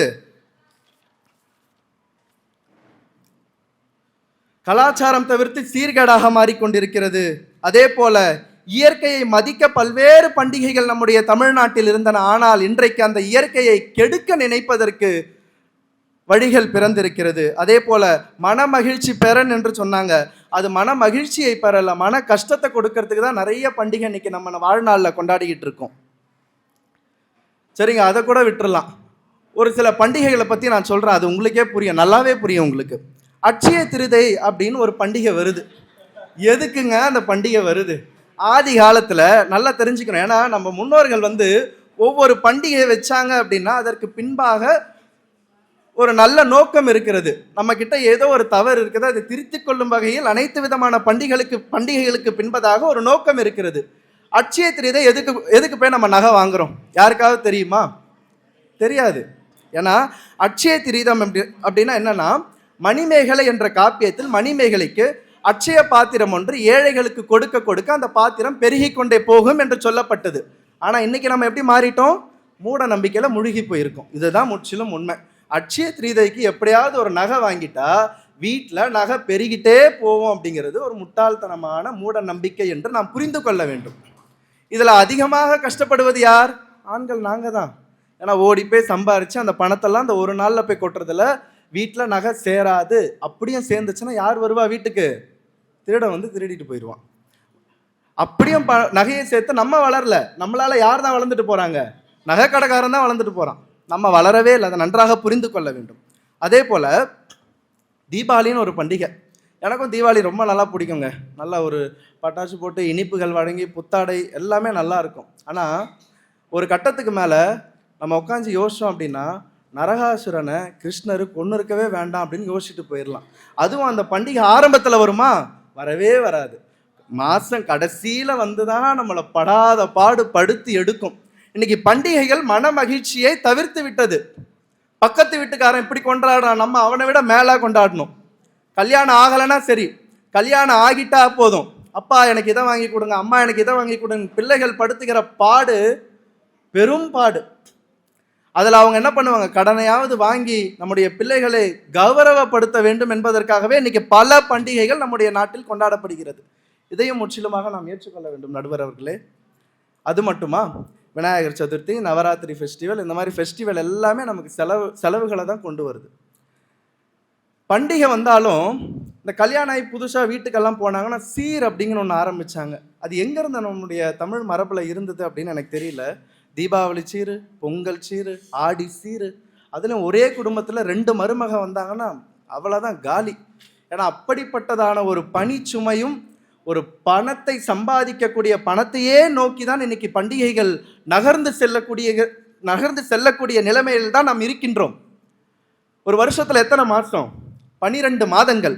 அந்த 12 மாதத்திற்கும் ஒவ்வொரு மாதமும் ஒவ்வொரு பண்டிகை, ஒவ்வொரு ஆஃபரை நம்ம மனுஷங்க உருவாக்கி வச்சுருக்காங்க. சொல்கிறேன், கொஞ்சம் கேளுங்க. New year offer, Pongal offer, republic day offer, Valentine's day offer, புத்தாண்டு offer, summer offer, Aadi offer, independence day offer, Vinayagar Chaturthi விழா offer, Deepavali offer, Christmas offer, Ramzan offer. 12 மாதங்களுக்கும் 12 ஆஃபர்களை கொடுத்து ஏமாற்றி கொண்டிருக்கின்ற ஒரே சமூகம் நம்முடைய மக்கள் சமூகம் மட்டும்தான். பணத்தை சம்பாதிக்க வேண்டியது ஆஃபர் அப்படிங்கிற பேரில் கொள்ளையடிச்சு இன்னைக்கு பண்டிகை எல்லாமே பணத்தில் தான் மூழ்கி போயிருக்கு. பணத்தை மட்டுமே நோக்கமாக வைத்து கொண்டு தான் இன்னைக்கு பண்டிகைகள் கொண்டாடப்படுகின்றன. இதில் எந்த ஒரு ஐயமும் கிடையாது. அது மட்டுமா? பண்டிகை அப்படின்னாலே புத்தாடைகள் எடுப்பது, இனிப்புகள் பரிமாறுவது, அதில் முக்கியமாக சொல்லணும் அப்படின்னா பெண்களுக்கு மேக்கப் கிட்ஸ் வாங்குவது, இதிலேயே பாதி பணம் செலவாயிரும் ஆண்களுக்கு. அது மட்டும் அல்லாமல் ஒரே ஒரு கருத்தை மட்டும் நான் சொல்லி முடிக்க விரும்புகிறேன். பண்டிகைகள் வந்து பண்டிகைகள் போகின்றன, பண்டிகைகள் வந்து பண்டிகைகள் போகின்றன. அதே இடத்தில் அப்படியே தான் இருந்து கொண்டிருக்கிறோம் என்ற உண்மையை நாம் ஏற்றுக்கொண்டால் பண உயரம் மட்டும்தான் பண்டிகைகள் மூலம் சம்பாதிக்கிறோம் என்பதில் எந்த ஒரு ஐயமும் இல்லை என்று கூறி நல்ல தீர்ப்பை வழங்குவீர்கள் என்று நான் எதிர்பார்த்து செல்கிறேன். நன்றி, வணக்கம். அடுத்து என்ன நடக்க போகுது, யார் பேச போகிறாங்க, என்ன கருத்தை முன்னாடி எடுத்து வைக்க போகிறாங்க என்ற ஒரு சர்ப்ரைஸ்னஸோடு அமர்ந்திருக்கும் பெரியோர்களே, தாய்மார்களே, சகோதர சகோதரிகளே, நாங்கள் பேசுகிறது தான் கரெக்டு அப்படின்னு வந்திருக்கும் என் தோழர்களே, என் தோழிகளே, மேலும் நடுவராக அமர்ந்திருக்கும் நடுவர் அவர்களே, உங்கள் அனைவருக்கும் தமிழச்சியின் மாலை வாழ்த்து. நடுவர் அவர்களே, இன்றைக்கான தலைப்பு பட்டிமன்றம் விறுவிறுப்பாக நடந்து கொண்டிருக்கின்றது. தலைப்பு பண்டிகைகள் மக்களை பண்படுத்துகிறதா, பண விரயப்படுத்துகிறதா? தமிழர்களின் உயிர்ப்பாய், உணர்வுகளின் உறுதியாய், கலைகளின் காட்சியாய், சந்தோஷத்தின் சிகரமாய், இனிமையின் இன்னிசையாய் விளங்குவது பண்டிகைகள். பண்பையும் பண்பாட்டையும் சொல்லித்தந்து பண்டிகைகள் தான் மக்களை பண்படுத்துகின்றன. நடுவர் அவர்களே, அதாவது பழையன கழிதலும் புதியன புகுதலும் அப்படின்னு சொல்லியிருக்காங்க. இந்த அளவுக்கு பணம் விரயப்படுத்துகிறது பண்டிகைகள் அப்படின்னு புதியன புகுத்துவீங்க அப்படின்னு எழுதிய பவனந்தி முனிவருக்கு தெரிஞ்ச அவங்க என்னங்க ஆகுறது? நடுவர் அவர்களே, சங்க இலக்கியங்களிலேயே விழாக்கள் கொண்டாடப்பட்ட குறிப்புகள் காதைகளாக இருக்கின்றன. இந்திர விழா கொண்டாடப்பட்டது என்று சிலப்பதிகாரத்திலும், பருவமழை வருகையை கொண்டாடும் விழாவாக வேநீர் விழா என்று அகநானூற்றிலும், போர்க்கடவுளான கொற்றவைக்கு கொண்டாடப்படும் விழா கொற்றவை விழா என்று புறநானூற்றிலும், நீராடல் விழா அதாவது ஆண்டாள் கன்னி பெண்களை விடியற் காலையில் 4:30 மணிக்கு நீராட செல்லலாம் வாங்கல் என்று எழுப்பிய அந்த மார்கழி மாசத்திலே பண்டிகைகள் பணவிரயம்னு சொன்னா நம்ம ஆண்டாள் கோச்சிக்க மாட்டாங்களா? என்ன நடுவர் அவர்களே இப்படிலாம் பேசுறாங்க? மக்களை பண்படுத்துகிறது என்பதால் தானே சங்க இலக்கியல் அங்க அனைத்தையும் குறிப்பிடப்பட்டிருக்கின்றது. இந்த பண்டிகைகள் இப்படி நடந்தது என்று. அது மட்டுமல்லாது பொங்கலுக்கே வருவோம். ஜல்லிக்கட்டு நடக்கக்கூடாது அப்படின்னு சொல்லிட்டு அறிவித்ததும் சமூக வலைத்தளங்களிலும் சமூக ஊடகங்களிலும் வெளிநாட்டினர் நமக்காக குரல் கொடுத்தனர். இந்த ஜல்லிக்கட்டிலேயே ஒரு சான்றாக மக்களை பண்படுத்தியது பண்டிகைகள் என்பதற்கு இந்த ஒரு சான்று போதாதா நடுவர் அவர்களே? அது சரி, பணவிரயம்னு சொல்லிட்டு சாப்பிடாம நீங்க இருந்துருவீங்களா? இது வரைக்கும் நீங்க அந்த மாதிரி சொல்லிட்டு சாப்பிடாம ஒரு நாளாச்சு ஒரு வேலையாச்சு இருந்திருக்கீங்களா என்பது என்னுடைய கேள்வி. எங்க சம்பாதிப்பதே சந்தோஷமா இருக்கிறதுக்காகத்தான். கரெக்டா நடுவர் அவர்களே? பணம்னு சொல்றீங்களே, கடைசியில எடுத்துட்டு போறது அந்த பணம் இல்லைங்க, வாழ்ந்த அந்த சந்தோஷமான அந்த நாட்கள் தான். கடைசியில அந்த 7 நிமிஷத்துல நம்ம கண் முன்னாடி வர்றது பணம் இல்லைங்க, நம்ம வாழ்ந்த சந்தோஷமான அந்த நாட்கள் தான் என்பது என் சக தோழர்களுக்கு நான் தெரிவிக்க விரும்புகிறேன். ஆண்டு முழுவதும் சாப்பாட்டு போட்ட தாய்க்கு ஒரு நாள் சாப்பாடு போடுங்க அப்படின்னா நீங்க பணவிரயம் சொல்லிட்டு உங்க தாய்க்கு சாப்பாடு போடாம இருந்துருவீங்களா? தமிழ் தாய் வாழ்த்து என்று சொல்வதில் பெருமை இல்லை. அந்த தமிழை தாயாக முதலில் எடுத்துக்கொள்ளுங்கள். அப்பொழுது அதில் உண்மையான நேசமும் பாசமும் உங்களுக்கு வரும் என்பதில் எந்தவித சந்தேகமும் இல்லை. அது மட்டுமல்லாமல் பொங்கலிலேயே விவசாயி உழைத்து அறுவடை முடித்து ஆனந்தத்தில் கொண்டாடுறாங்க. அவங்க சேத்துல கால வைக்கலன்னா நம்ம சோத்துல கைய வைக்க முடியாது அப்படின்னு சொல்லுவாங்க. அப்போ அவங்களுக்கு நன்றி கடனா நம்ம இருக்க வேணாமா? நன்றி மறப்பது நன்றன்று அப்படின்னு நம்ம திருவள்ளுவரே சொல்லலையா? அப்போ அவங்களுக்கு நன்றி கடன் செய்யும் விதமாகவாவது இந்த பொங்கலை கொண்டாடுவோமே அப்படின்றதுதான் என்னுடைய கருத்து. அது மட்டுமல்லாமல் இதையும் தாண்டி நீங்க பணம் சொல்றீங்களா? சரி, அதுக்கு நான் ஒரு டெஃபினேஷன் சொல்றேன். பணம் அப்படின்னு அந்த தமிழில் என்ன சொல்லுவாங்க? செல்வம் அப்படின்னு சொல்லுவாங்க. என்ன சொல்லுவாங்க? செல்வம்னு சொல்லுவாங்க. அதுக்கு ஒரு கவிஞர் டெஃபினேஷன் கொடுக்கறாரு. எதுக்கு அதுக்கு செல்வம் அப்படின்னு வைக்கிறோம் அப்படின்ட்டு. செல்வம் அப்படின்னு அது போயிடுமா, அதனால அதுக்கு செல்வம் அப்படின்னு பேர் வைக்கிறாங்களாம்.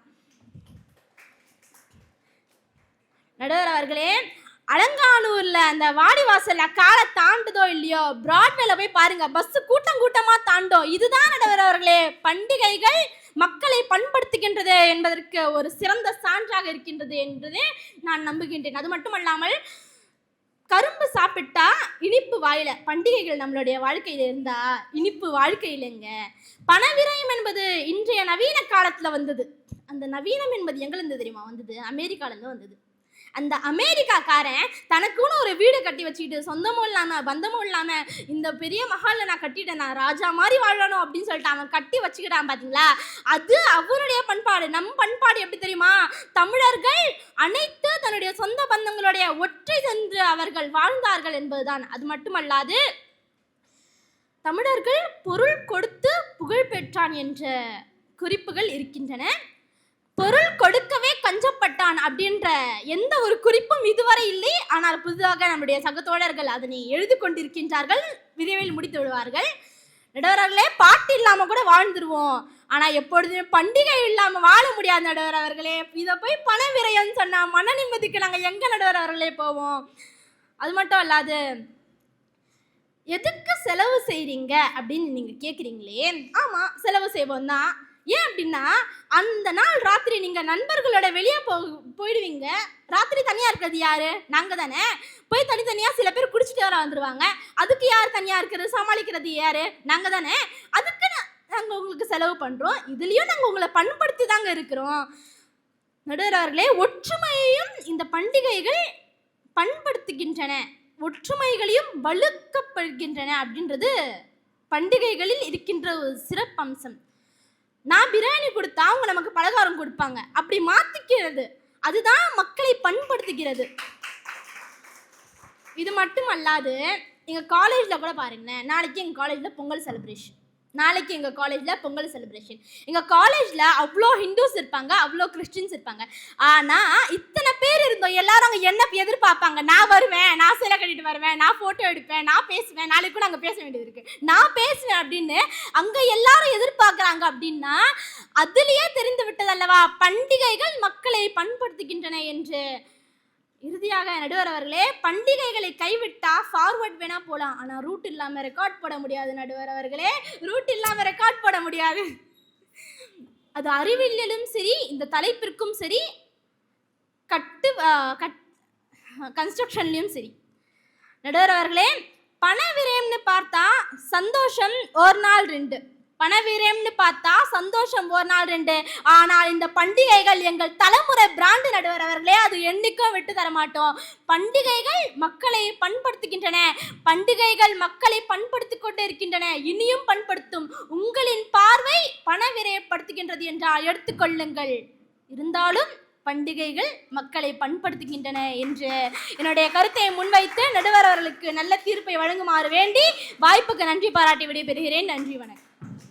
கூற்றுக்கு இறையென பின்புமாயும் பல வேடிக்கை மனிதரை போல நான் வேள்வேன் நடனை தாயா என்ற முறுக்குமீசை முண்டாசு கவிஞனின் உன்னதமான வரிகளோடு தொட்டு அவையை வணங்குகிறேன். நான் பேச எடுத்துக்கொண்ட தலைப்பு பண்டிகைகள் பண விரயம் செய்கிறது. எப்படி என்றால், நீங்கள் யோசித்து பாருங்கள். பேசிட்டு போன தோழி சொன்னாங்க, என்ன செலவுன்னு சொல்றீங்களேன்ட்டு. வட்டிக்கு வாங்கி கடனை கட்டலான்னு பார்த்தா பண்டிகை அப்போ வரும். அப்போ வர டைம்ல தான் என்ன ஆகும்னா, பண்டிகைக்கும் வட்டி வாங்குற நிலைமை ஆகும். நீங்க பண்டிகைக்கு வட்டிக்கு வாங்கிட்டு நீங்க தூங்கிடுவீங்க, ஆனா வட்டி தூங்குமா? யோசித்து பாருங்க. வட்டிக்கு வாங்கி பண்டிகை கொண்டாடுறாங்க. இன்னைக்கு வரவுக்கு ஏற்ற செலவு தாங்க இருக்கணும், ஆனா வரவுக்கு ஏற்ற செலவு இல்லை. இன்னைக்கு எக்கச்சக்கமா மாறுது. வேணா ஒரு எக்ஸாம்பிள் நம்ம என்ன பண்ணலாம் அப்படின்னா, மைக் எடுத்துட்டு போகலாம், பஸ் ஸ்டாண்ட்ல போயிட்டு எல்லார்கிட்டையும் கேட்கலாம், பண்டிகைகள் செலவு வைக்குதா இல்லை நம்மளை பண்பாட்டை தூக்கி காட்டுதா அப்படின்னு சொல்லிட்டு. எல்லாரும் என்ன சொல்லுவாங்க? செலவு வைக்கிறது தான் சொல்லுவாங்க. 90% தான் சொல்லுவாங்க, 10% சொல்லவே மாட்டாங்க. காரணம் என்னன்னா, அந்த 10% என்னன்னா மனைவிக்கு பயப்படுவாங்க. எங்க சொல்லிட்டா வீட்டில் சண்டை வருமோ அப்படின்னு சொல்லிட்டு அந்த ஒரு காரணத்துக்காக மட்டும்தான் தன்னுடைய சொல்லுவதை கூட மறுக்கப்படுது அந்த பண்டிகைகள். ஏன்னா அவ்வளோ செலவு இருக்கு. என்னென்ன வாங்கணும்? மேக்கப்பு, ஹைலைனரு, மஸ்காரா, லிப்டிக்கு, அது இது எதுன்னு எல்லாமே வாங்குறாங்க. லிஸ்ட் போட்டு சொல்றாங்களே, 365 நாளும் பண்டிகை கொண்டாடுறீங்களா? ஒரு நாள் தானே கொண்டாடுறீங்க. அந்த ஒரு நாள் செலவு பண்ணா என்ன உங்களுக்குன்ட்டு. சரி, இந்த ஒரு நாளுக்கு நான் ஒரு கதை சொல்றேன். வரலட்சுமி நோம்பு கேள்விப்பட்டிருப்பீங்க. வரலட்சுமி நோம்புக்கும் சைக்கிளும் பொங்கல் இதெல்லாம் ஒன்னா சேர்த்து வச்சுக்கலாம். சைக்கிள் எப்படி மிதிச்சு ஒரே நாள் ஆயுத பூஜைக்கு பூஜை போடுறோமோ அந்த மாதிரி தான் ஆண்களும். எப்போ தெரியுமா? அந்த வரலட்சுமி நோம்பப்போ தான் அவங்களுக்கு பூஜை போடுவாங்க. எப்படின்னா, நீங்க யோசிச்சு பாருங்க, சைக்கிளுக்கு பொட்டு வைக்கிறாங்க, பூ வைக்கிறாங்க. அதே மாதிரி தான் தன்னோட கணவன் காலை தொட்டு கொடுக்கும் போறதுல வருஷம் முழுக்க அந்த ஒரு நாள் 364 நாள்ல அந்த ஒரு நாள் மட்டும்தான் ஆண்கள் காலை தொட்டு கும்பிட்டு நாங்கள் உங்களுக்காக பணிவிடை செய்யறோம்னு சொல்லின்னு இருப்பாங்க. சும்மா அதெல்லாம் எப்படி நம்ப முடியும்? நீங்க யோசிச்சு பாருங்களா. இன்னைக்கு எல்லாமே பேசுறாங்க, பண்டிகைகள்லாம் பண்படுத்தி கொண்டிருக்கிறது. எப்படி பண்படுத்தி கொண்டிருக்கிறது? பாழாய் தானே படுத்தி கொண்டிருக்கிறது. யோசித்து பாருங்க, குடிகாரெல்லாம் குடித்து அழிகிறான் பண்டிகை அப்பதான். யோசித்து பண்டிகையில குடிச்சிட்டு பஸ் ஸ்டாண்ட்ல கிடக்குறான். சொன்னாங்க பஸ் ஸ்டாண்ட்ல எவ்வளவு கூட்டம் கூடுதுன்ட்டு. ஒருத்தனுக்கு பஸ் ஸ்டாண்ட்லயே பண்டிகை முடிஞ்சு போயிடுது.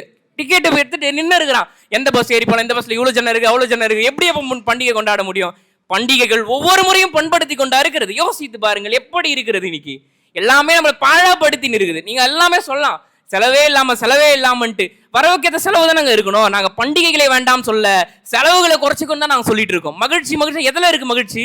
ஒரு நாள் கொண்டாடிட்டு மறுநாள் கூத்து என்ன போறது?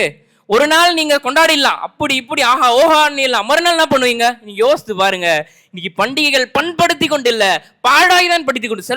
அழகா சொல்லுவார் என் பெரும்பாட்டன் வள்ளுவ பெருந்தகை, என்னவென்றால், சென்ற இடத்தால் சிடவிடா தீதொரி நன்றியின் பால் உரிப்பதறிவு. அது மனசுக்கு மட்டும் சொல்லுங்க, அது பண்டிகைக்கும் சொல்றேன். நான் சொல்றேன் எப்படி தெரியுமா? அது மனச அது போற போகெல்லாம் போக விடாது, அதை நல்வழிப்படுத்துதான் அறிவு. அந்த மாதிரிதான் செலவு இஷ்டத்துக்குன்னு செய்யறது. உறவினர்கள் வருவாங்க, அவங்களுக்கு இதை வாங்கலாம் அதை வாங்கலாம், அவங்க கேட்காத வாங்கி கொடுக்குறது. அப்படியே போனால் மறுநாள் என்ன நடக்கும் என்று யோசித்து பாருங்கள். சண்டை, வீட்டுல சண்டை. நான் உன்னை அதை வாங்க சொன்னேன், இதே எக்ஸ்ட்ரா வாங்கி வந்தேன். எத்தனை கேள்விகள்!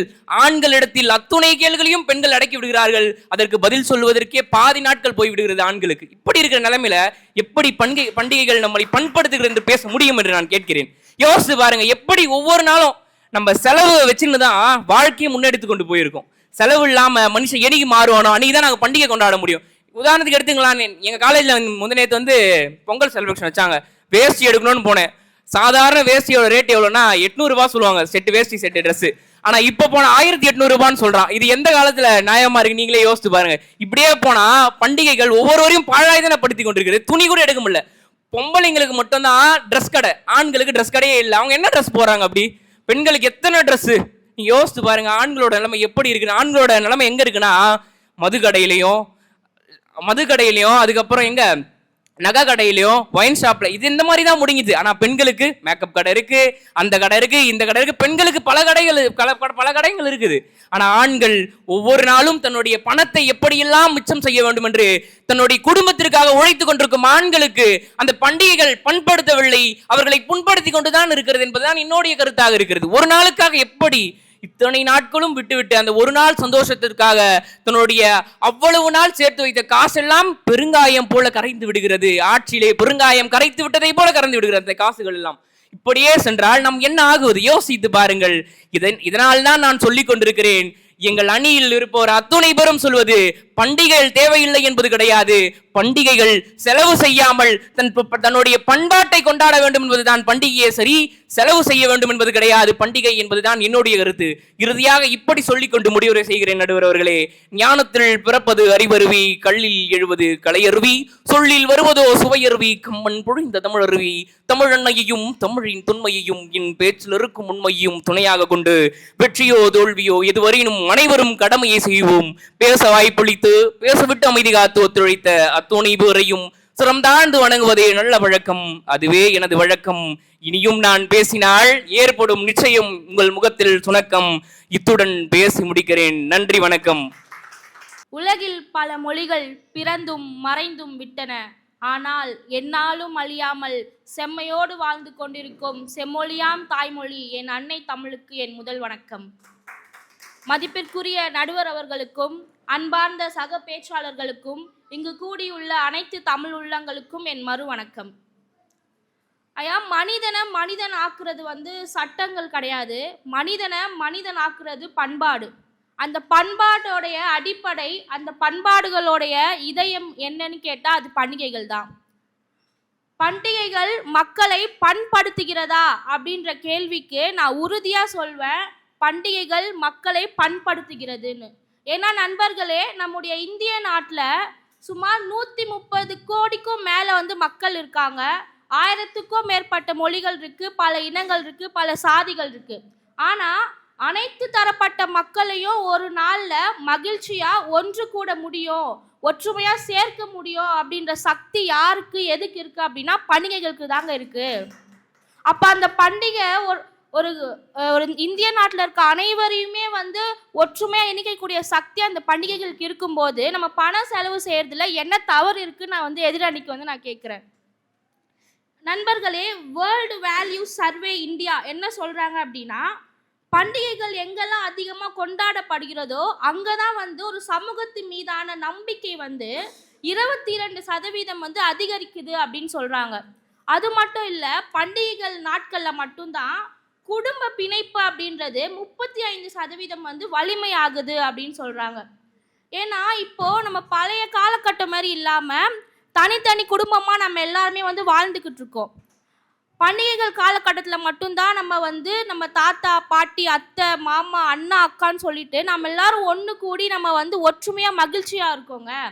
இப்போது வரப்போகிற பொங்கல் எடுத்துக்கிட்டோம் அப்படின்னா அந்த பொங்கல் ஒரு நாள் பண்டிகை கிடையாது. இப்போ நம்ம 4 நாள் நம்ம கொண்டாடுறோம். இப்போ முதல் நாள் போகி எடுத்துக்கிட்டிங்க அப்படின்னா வீட்டில் இருக்கிற பழைய பொருட்களை மட்டும் நம்ம எரிக்கிறது அப்படின்றது கிடையாது. பழையன கழிதலும் புதியன புகுதல். அதாவது நம்ம பழைய எண்ணங்கள், தவறான எண்ணங்கள், பழைய தவறான ஒழுக்கங்கள் பழக்கங்களை நம்ம கழிச்சிட்டு விட்டுட்டு புதிய எண்ணங்களையும் புதிய பழக்க வழக்கங்களையும் நமக்குள்ளே நம்ம எடுத்துக்கணும் அப்படின்ற ஒரு நல் ஒழுக்கத்தை பண்டிகைகள் தாங்க நமக்கு கொடுக்குது. பண்டிகைகள் மக்களை பண்படுத்த தாங்க செய்யுது. அடுத்ததாக தை திருநாள் எடுத்துக்கிட்டிங்க அப்படின்னா அது வெறும் அறுவடை திருவிழா மட்டும் கிடையாது. நீ சாப்பிட்ற ஒவ்வொரு பறிக்கைக்கு பின்னாடியும் ஒரு உயிரோட உழைப்பு இருக்குது அப்படின்ற ஒரு மிகப்பெரிய பாடத்தை நமக்கு கொடுக்கறது பண்டிகைகள் தான். ஏன்னா நம்ம இந்தியாவில் 50% மக்கள் விவசாயத்தை சார்ந்து தான் இருக்காங்க. ஆனால் இந்த விவசாயத்தையும் விவசாயிகளையும் நம்ம தினம் தினம் கொண்டாடுறோமா அப்படின்னு கேட்டால் கிடையாது. நம்ம சாப்பிட்ற அந்த ஒவ்வொரு பருக்கைக்கு பின்னாடியும் அவ்வளோ உழைப்பு இருக்குது. அந்த உழைப்பை நம்ம கொண்டாடுறதுல, நம்ம சில பணம் செலவு பண்ணுறதுல என்ன தவறு இருக்குது? அடுத்ததாக நம்ம வந்து காணும் பொங்கல் எடுத்துக்கிட்டோம் அப்படின்னா, காணும் பொங்கல் அன்னைக்கு நம்ம எல்லாரும் சொந்தங்களோட ஒன்று சேர்ந்து நம்ம மகிழ்ச்சியாக வாழ்கிறோம். மாட்டு பொங்கல் எடுத்துக்கிட்டோம் அப்படின்னா, நமக்காக உழைக்கிற உயிரினங்கள், மனிதர்கள் மீது மட்டும் இல்லாமல் நமக்காக உழைக்கிற விலங்குகள் மீதும் நம்ம வந்து அன்பு காட்டணும், நம்ம விலங்குகளையும் மதிக்கணும் அப்படின்ற பெரிய பாடத்தை சொல்லி கொடுக்கறது பண்டிகைகள் தாங்க. இப்போது எதிரணியில் வந்து சொன்னாங்க, அட்சய திருதி அன்னைக்கு வந்து நகைகளை நாங்கள் வந்து ஒரு மாதமா இருக்கட்டும் இல்லை ஒரு வருஷத்தில் சம்பாரித்த மொத்தத்தையும் நகையில் போய் கொட்டிடுறோன்னு சொல்லிட்டு. ஆனால் இப்போது 20 வருஷத்துக்கு முன்னாடிலாம் பார்த்தீங்க அப்படின்னா நகையோட விலை வந்து 50,000 கூட கிடையாது. ஆனால் இப்போ எடுத்துக்கிட்டிங்க அப்படின்னா ஒரு சவரனே வந்து 1 லட்சத்துக்கு மேலே போகுது. இப்போ நம்ம நகத்து மேலேயும் சரி, நம்ம முன்னோர்கள் சொல்லியிருக்காங்க, மண் மீத போட்டாலும் சரி பொன் மீத போடுறதும் வந்து என்றைக்குமே வீணாகாது அப்படின்னு சொல்லிட்டு. அப்போ நாங்கள் நகைகள் வாங்கி நாங்கள் வந்து அவங்களோட கஜானா மட்டும்தான் நிரம்புது, நகை கடைக்காரங்க கஜானா மட்டும்தான் நிரம்புதுன்றாங்க. ஆனால் இப்போது நீங்கள் ஒரு சவரன் வாங்கி வச்சுக்கிட்டீங்க, இப்போ 1 லட்சம் இருக்கிறது ஒரு 10 வருஷத்துக்கு மேலே 1 கோடிக்கு கூட போகலாம். அது ஒரு நல்ல ஒரு இன்வெஸ்ட்மெண்ட் தானங்க நாங்கள் பண்ணுறோம். அது எப்படி வீண் செலவுன்னு அவங்க சொல்கிறாங்கன்னு எனக்கு வந்து சுத்தமாக வந்து புரியலை. அப்புறம் தீபாவளியை பற்றி அவங்க சொன்னாங்க, கடைசி மாதத்தில் வருது, அப்போ நாங்கள் எப்படி செலவு பண்ணுறது அப்படின்னு. தீபாவளி அப்படின்றது இப்போ வந்து பட்டாசு வெடிக்கிறதோ இல்லை ஒருத்தவங்க இறப்பை வந்து கொண்டாடுறது மட்டும் கிடையாது. அந்த கடைசி மாதத்தில் கூட உன் கஷ்டம் வந்தாலும், உன்னுடைய வாழ்க்கையில் எவ்வளோ வந்து தீமைகள் நடந்தாலும் கஷ்டங்கள் வந்தாலும் நீயே வந்து அதை வந்து ஒளியாக மாற்றிக்கலாம், நீ வந்து ஒளி ஏற்றிக்க முடியும் அப்படின்னு தன்னம்பிக்கையை கொடுக்குது. இதை விட வந்து பண்டிகைகள் வந்து மக்களை பண்படுத்த தான் செய்யுது. பண விரயம் இருந்தாலுமே அது வந்து மக்களை வந்து பண்படுத்த தான் செய்யுது. ஏன்னா பணத்தை மட்டுமே வச்சுக்கிட்டு ஒரு ஒழுக்கத்தையோ இல்லை மக்களை பண்படுத்துறதோ இல்லை பிரிந்த உறவுகளை வந்து மீட்டெடுக்க முடியுமா அப்படின்ற கேள்வியை நான் வந்து என்னோட எதிரணிக்கிட்ட வந்து நான் கேட்குறேன். அதுக்கப்புறமா ரம்ஜான் பண்டிகை எடுத்துக்கிட்டோம் அப்படின்னா, அந்த நோன்பு அப்படின்றது நம்மளோட உடலை மட்டும் வந்து சுத்தப்படுத்துறது கிடையாது, நம்மளுடைய மனசையும் சுத்தப்படுத்துறது. உணவு அப்படின்றது வீண்படுத்தக்கூடாது, நமக்கானது மட்டும் கிடையாது, பிறருக்கானதும் உணவு அப்படின்ற ஒரு மிகப்பெரிய பாடத்தை கற்பிக்கிறது வந்து ரம்ஜான் பண்டிகை. இப்போ கிறிஸ்மஸ் எடுத்துக்கிட்டிங்கன்னா, இப்போ போன கிறிஸ்மஸ்க்கு நாங்கள் குடும்பமாக வந்து தேவாலயத்துக்கு வந்து போயிருந்தோம். அங்கே பார்த்தீங்க அப்படின்னா கிறிஸ்தவர்கள் மட்டும்தான் வந்து தேவாலயத்திற்கு வந்திருக்காங்களான்னு கேட்டால் கிடையாது. ஐயப்ப சாமிக்கு வந்து மாலை போட்ட பக்தர்கள் வந்து மெழுகுவத்தி ஏற்றி இயேசுநாதரை வந்து வழிபடுறாங்க. இப்போ பண்டிகை நாள்ன்றதுனால பண்டிகைகள் வந்து மத நல்லிணக்கத்தை வந்து கொண்டு வந்து மக்களை வந்து பண்படுத்துது அப்படின்னு நான் சொல்கிறேன். ஏன் பண்டிகைகள் இல்லை அப்படின்னா நம்மளுடைய பாரம்பரியமே இல்லைங்க, நாட்டுப்புற கலைகளே இல்லைங்க.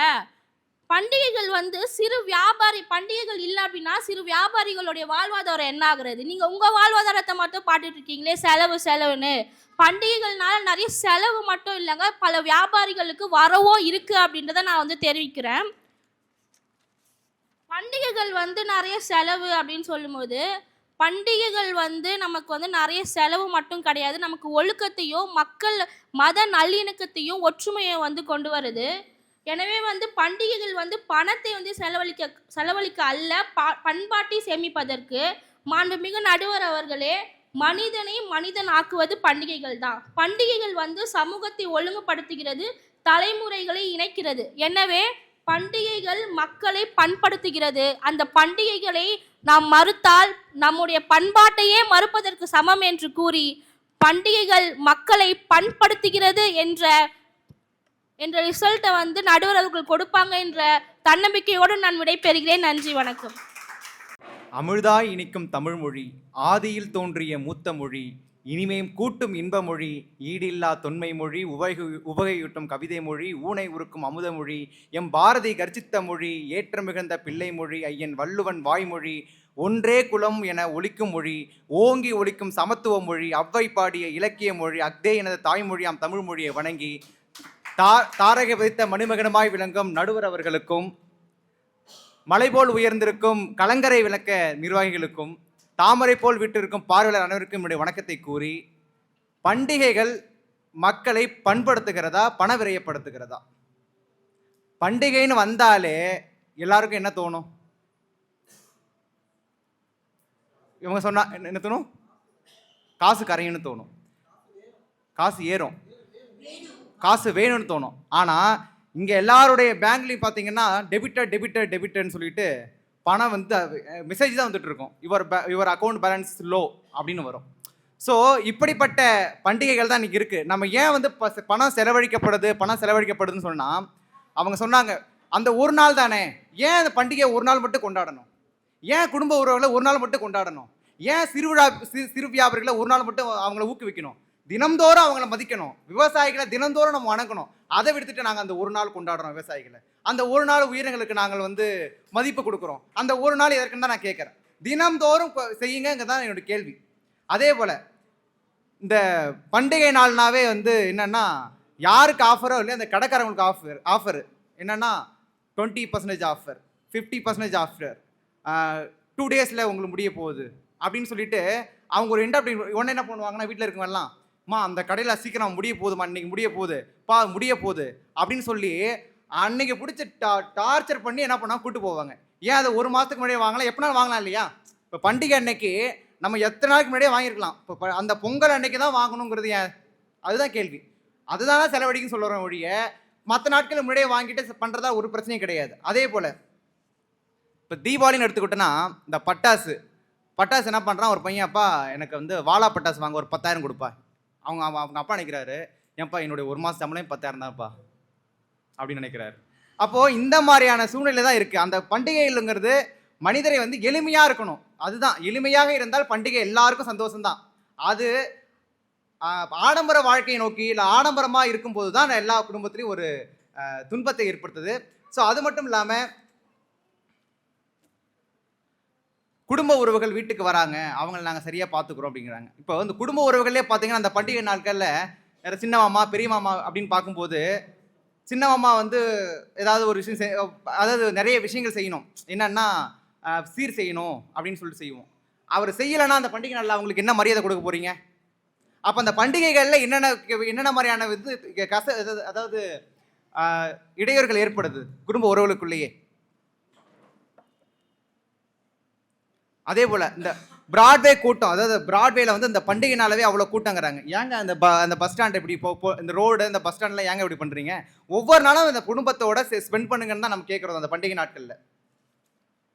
அது மட்டும் இல்லாமல் இந்த விளம்பரம் போடுவாங்க பாருங்க, இந்த நாளில் இதை வாங்கணும், இந்த நாளில் இது வாங்கினா தான் ஸ்பெஷலு, ஏன் மற்ற நாளில் வாங்கினா போட மாட்டோமா, மற்ற நாளில் வாங்கினா யூஸ் பண்ண மாட்டோமா? இப்படி ஒவ்வொரு பண்டிகைகளுமே மனிதனை எப்படி படுத்துனா பண்படுத்தலை அப்படிங்கிறது தான் என்னோட கேள்வி. ஏன்னா இப்போ பண்படுத்தியிருந்தா ஏன் இப்போ சொன்னாங்க இல்லையா, இப்போ ஆண்கள் வந்து பஸ் ஸ்டாண்டில் இருக்காங்க, அங்கே இருக்காங்க, இங்கே இருக்காங்கன்னு. இப்போ பண்படுத்தியிருந்தா ஒவ்வொரு பண்டிகைகளும் ஆண்கள் அப்படி இருக்க வேண்டிய அவசியம் இல்லையே, ஒவ்வொரு பண்டிகைகளும் முன்னேறி இருப்பாங்க இல்லையா? அப்போ இன்னும் பண்படுத்தலைங்கிறது தான். அப்போ வந்து சமத்துவமான ஒரு பாதையை கொண்டு போவது தான் பண்டிகை இருக்கணும் ஒழிய ஆண்கள் பெண்கள் அப்படின்னு ஒரு பாகுபாடை பிரிப்பதற்காக பண்டிகைகள் கிடையாது. இந்த பண்டிகைகள் பார்த்தீங்கன்னா பெண்களுக்கு பார்த்தீங்கன்னா 5 நாளுக்கு முன்னாடியே என்ன பண்ணிடுவாங்க அப்படின்னா, அவங்க ட்ரெஸ் எல்லாம் ஸ்டிச் பண்ணி கொடுத்துருவாங்க. கொடுத்ததுக்கப்புறம் அந்த ஒரு நாள் போட்டுருவாங்க. அதுக்கப்புறம் எதுவுமே இல்லை. இப்போ நாங்கள் ஒரு பையன், இப்போ எங்கள் வீட்டில் எங்கள் பையன் இருக்கான்னு வச்சுக்கோங்களேன், அவங்க ட்ரெஸ் வாங்கி தரேன்னு வச்சுக்கோங்க. இப்போ அவன் வாங்கிட்டான்னா அன்னைக்கு போட்டுருவான். ஒரு 2 நாளுக்கு அப்புறம் காலேஜுக்கோ இல்லை ஸ்கூலுக்கோ போகும்போது அவன் வந்து போடும்போது, இப்போ பண்டிகைலாம் முடிஞ்சுன்னப்போ இப்போ போட்டு வந்துருக்கான்பாங்க. அப்போ 2000 போட்டு வாங்கினாலும் 3000 போட்டு வாங்கினாலும் அந்த ட்ரெஸ்ஸோட வேலிடிட்டிங்கிறது அந்த ஒரு நாள் 2 நாள் தான். அப்போ அந்த மாதிரியான பண்டிகைகளுக்கு நம்ம முக்கியத்துவம் கொடுக்கறத விட குடும்ப உறவுகளுக்கு ஒவ்வொரு நாளும் முக்கியத்துவம் கொடுக்கணும் அப்படிங்கிறத நான் இந்த பட்டிமன்றம் மூலமாக கேட்கிறேன். ஸோ அதனால் வந்து வாய்ப்பளித்தமைக்கு நன்றி. சொல்லியிருந்தாரு. அந்த கடைசியாக ஏன் பேச கூப்பிட்டாருன்றது இப்பே தெரியுது எனக்கு. அவருக்கே வந்து பண விரயம் அப்படின்றத விட அவருக்கு வந்து இந்த ட்ரெஸ்ஸு ஒரு நாள் 2 நாள் அதுக்கு மேலே போட மாட்டாங்கன்ற ஒரு கருத்தை முன்னிறுத்தி போயிருக்காங்க. நீங்கள் எல்லா நாளையும் போடுங்க, அவர் எல்லா நாளும் வாங்கி தருவாங்க பண்டிகையில். அதுதான் அவர் சொல்லியிருக்கிறாரு. தீர்ப்பு சொல்லிடலாமா? இது என்னுடைய கருத்து அப்படின்றத விட பண்டிகைகள் வந்து கண்டிப்பாகவே வந்து மகிழ்ச்சியை வந்து பலருக்கு எடுத்துகிட்டு வருதுன்றதை நீங்கள் எல்லாருமே சொல்லியிருக்கிறீங்க. இப்போது நம்ம கிராமத்துலேருந்து இப்போ நகரத்துக்கு நம்ம நிறைய பேர் வந்து வேலை விஷயமா வந்திருக்கோம். இப்போ பார்த்திங்கன்னா இப்போ நம்ம இங்கே சென்னையில் இருக்கிறவங்களே 75-80% பேர் கிராமத்துலேருந்து இங்கே வந்தவங்க தான் இல்லையா? அதில் நம்ம பண்டிகைக்குனா பொங்கலுக்கு ஊர் போலியா, அவங்க பேசும்போது மகாலட்சுமி அவர்கள் பேசும்போது சொன்னாங்க, பொங்கலுக்கு ஊருக்கு வரலையா, பொங்கலுக்கு என்னோட சொந்தக்காரங்க வராங்க அப்படின்ற அந்த மகிழ்ச்சியும் சரி, அந்த பொங்கல் லீவுக்கு ஒரு 6-7 மாதத்துக்கு முன்னாடியே இருந்தே டிக்கெட் புக் பண்ணியும் அதுக்காக கற்பனைகளோடையும் இருக்கிறவங்க தான் ரொம்ப அதிகம். அதுதான் வந்து நிதர்சனம். நம்ம வந்து பண்டிகைகள் வந்து செலவினம் அப்படின்றத தாண்டி அது மகிழ்ச்சியை வந்து கொண்டு வருதுன்றது ஒரு பெரிய பெரிய பெரிய ஒரு விஷயந்தான். என்னை மாதிரி வெளியூர்லேருந்து இங்கே திருமணமாகி வந்த எங்களுக்கெல்லாம் பொங்கல் சீருன்றது கொடுப்பாங்க. உங்களுக்கு பொங்கல் சீருன்றது பெண்களுக்கு கொடுக்கறது பெரும் சுமையாக நீங்கள் நினைக்கவே கூடாது. ஏன்னா நான் வந்து ஒரு பெண்ணாக இருந்து சொல்கிறேன். எனக்கு 2 சகோதரர்கள். இப்போது நான் பொங்கல் வரிசைக்கு அன்னைக்கு ஒரு நாள் தான் எங்கள் ஊர்லேருந்து எங்கள் சகோதரர் எங்கள் வீட்டுக்கு வந்து அந்த பொங்கல் வரிசைன்றதை கொடுக்கும்போது, எங்கள் தாய் வீட்டு அந்த கொடி இருக்குது பார்த்தீங்களா, நாங்கள் உங்களை நம்பி எவ்வளோ தூரத்துலேருந்து கல்யாணம் பண்ணிட்டு இங்கே வந்தாலும் அந்த எங்களுக்கு எதுனா ஒன்றா எங்களை இறுதி சடங்குலையும் சரி எதுனா ஒன்றா எங்களுடைய பிறந்த வீட்டிலோடைய இதுதான். அது வந்து பெண்களுக்கு வந்து அது ரொம்ப ஒரு முக்கியமான விஷயம். அதனால் பண்டிகையில் வந்து தயவுசெய்து ஆண்களே அது ஒரு செலவு விரயம்னு நீங்கள் நினைக்காதீங்க. அதில் என்னை மாதிரி நிறையா பெண்களுடைய அது உயிர்ப்பான ஒரு விஷயம். அதே மாதிரி பண விரயம் அப்படின்றது வந்து சொல்லும்போது நான் அதில் ஒரு சின்னதாக ஒரு கதை சொல்கிறேன். நீங்களே அது ரெண்டுத்துலேருந்துமே புரிஞ்சுக்கோங்க. ஒரு பையன் வந்து அவங்க அம்மா கிட்ட வந்து கேட்குறான், அம்மா வந்து நாளைக்கு இந்த பண்டிகை வருது, அது எதனாலம்மா, எதுக்காக, என்ன மகிழ்ச்சியை தருமா அப்படின்னு கேட்குறான். அவங்க அம்மா வந்து கண்டிப்பாக அதை நம்மளை பண்படுத்துறதுக்காக தாண்டா ஒரு நம்ம முன்னோர்கள் நம்ம தாத்தா பாட்டி இவங்கெல்லாம் கொண்டாடினதை வந்து நம்ம வந்து அவங்கள நினைவுபடுத்துகிற விஷயமாகவும் நம்மளுடைய நம்ம இந்த ஊரில் இருக்கோம் அப்படின்னா நம்ம இந்துக்கள் எல்லோரும் சேர்ந்து ஒரே இடத்துல இருக்கிறோமா, இல்லை நம்மளுடைய ஒரு இனம் வந்து ஒன்றா இருக்கிறதுக்கு நம்ம வெளியில் பண்படுத்துறது வந்து நம்மளுடைய பண்பாடு தாண்டா இது அப்படின்னு அவங்க அம்மா சொல்கிறாங்க. அடுத்த நாள் காலையில் வந்து ஒரு பலகாரம் அவங்க வீட்டில் செய்கிறாங்க. அந்த பலகாரத்தை எடுத்துகிட்டு வந்து பக்கத்து வீட்டில் கொஞ்சம் எளிமையாக பிள்ளைகளால் கவனிக்கப்படாத ஒரு முதியவர் இருக்கிறாரு. அவர்கிட்ட போய் இந்த பையன், தாத்தா எங்கள் வீட்டில் இந்த பலகாரம் செஞ்சாங்க அப்படின்னு கொடுக்கும்போது அவர் ரொம்ப மன மகிழ்ச்சியாக நெகிழ்ச்சியாக இந்த மாதிரி பலகாரம் சாப்பிட்டு எனக்கு பல வருடங்கள் ஆகுதுன்னு கண்ணீரோடு அதை வாங்கி சாப்பிட்றாரு. அப்போது அந்த இடத்துல வந்து ஒரு பண்டிகைன்றது கண்டிப்பாக நம்மளை பண்படுத்துறதாகவும் பண்பாடை வந்து தூக்கி நிறுத்துறதுக்கூடிய ஒரு விஷயமாக தான் நம்ம பார்க்க முடியும். அதே மாதிரி பண விரயம் அப்படின்றதுக்கும் ஒரு சின்ன கதை சொல்கிறேன்.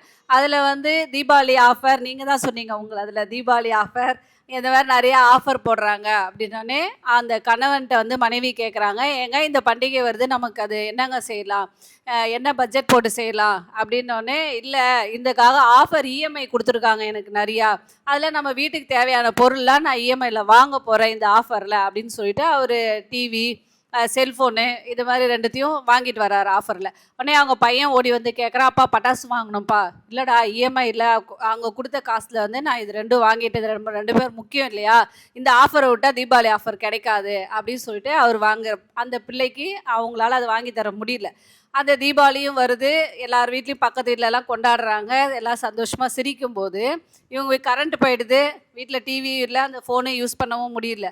ஆனால் பக்கத்து வீட்டில் இருக்கிற மகிழ்ச்சி, அந்த பணத்தை இந்த ஆஃபரை யூஸ் பண்ணிக்கணும் அப்படின்னு சொல்லிட்டு அந்த எடுத்துகிட்டு போய் அவங்க அப்பா வெளியில் கொடுத்து வாங்கிட்டு வந்த அந்த பொருளால் அவங்களுக்கு அந்த மகிழ்ச்சியை கிடைக்கவே தர முடியல அந்த குழந்தைக்கு. அதுதான் உண்மை. இப்போது வந்து பணம் வந்து விரயன்றது ஒரு மொழி வாழ்ந்தால் அந்த இடத்துல இனம் வாழும், இனம் வாழணும்னா இனமும் மொழியும் சேர்ந்துருக்க எல்லாருமே சேர்ந்துருப்போன்றது நம்மளுடைய பெரியோர்கள் சொன்னது.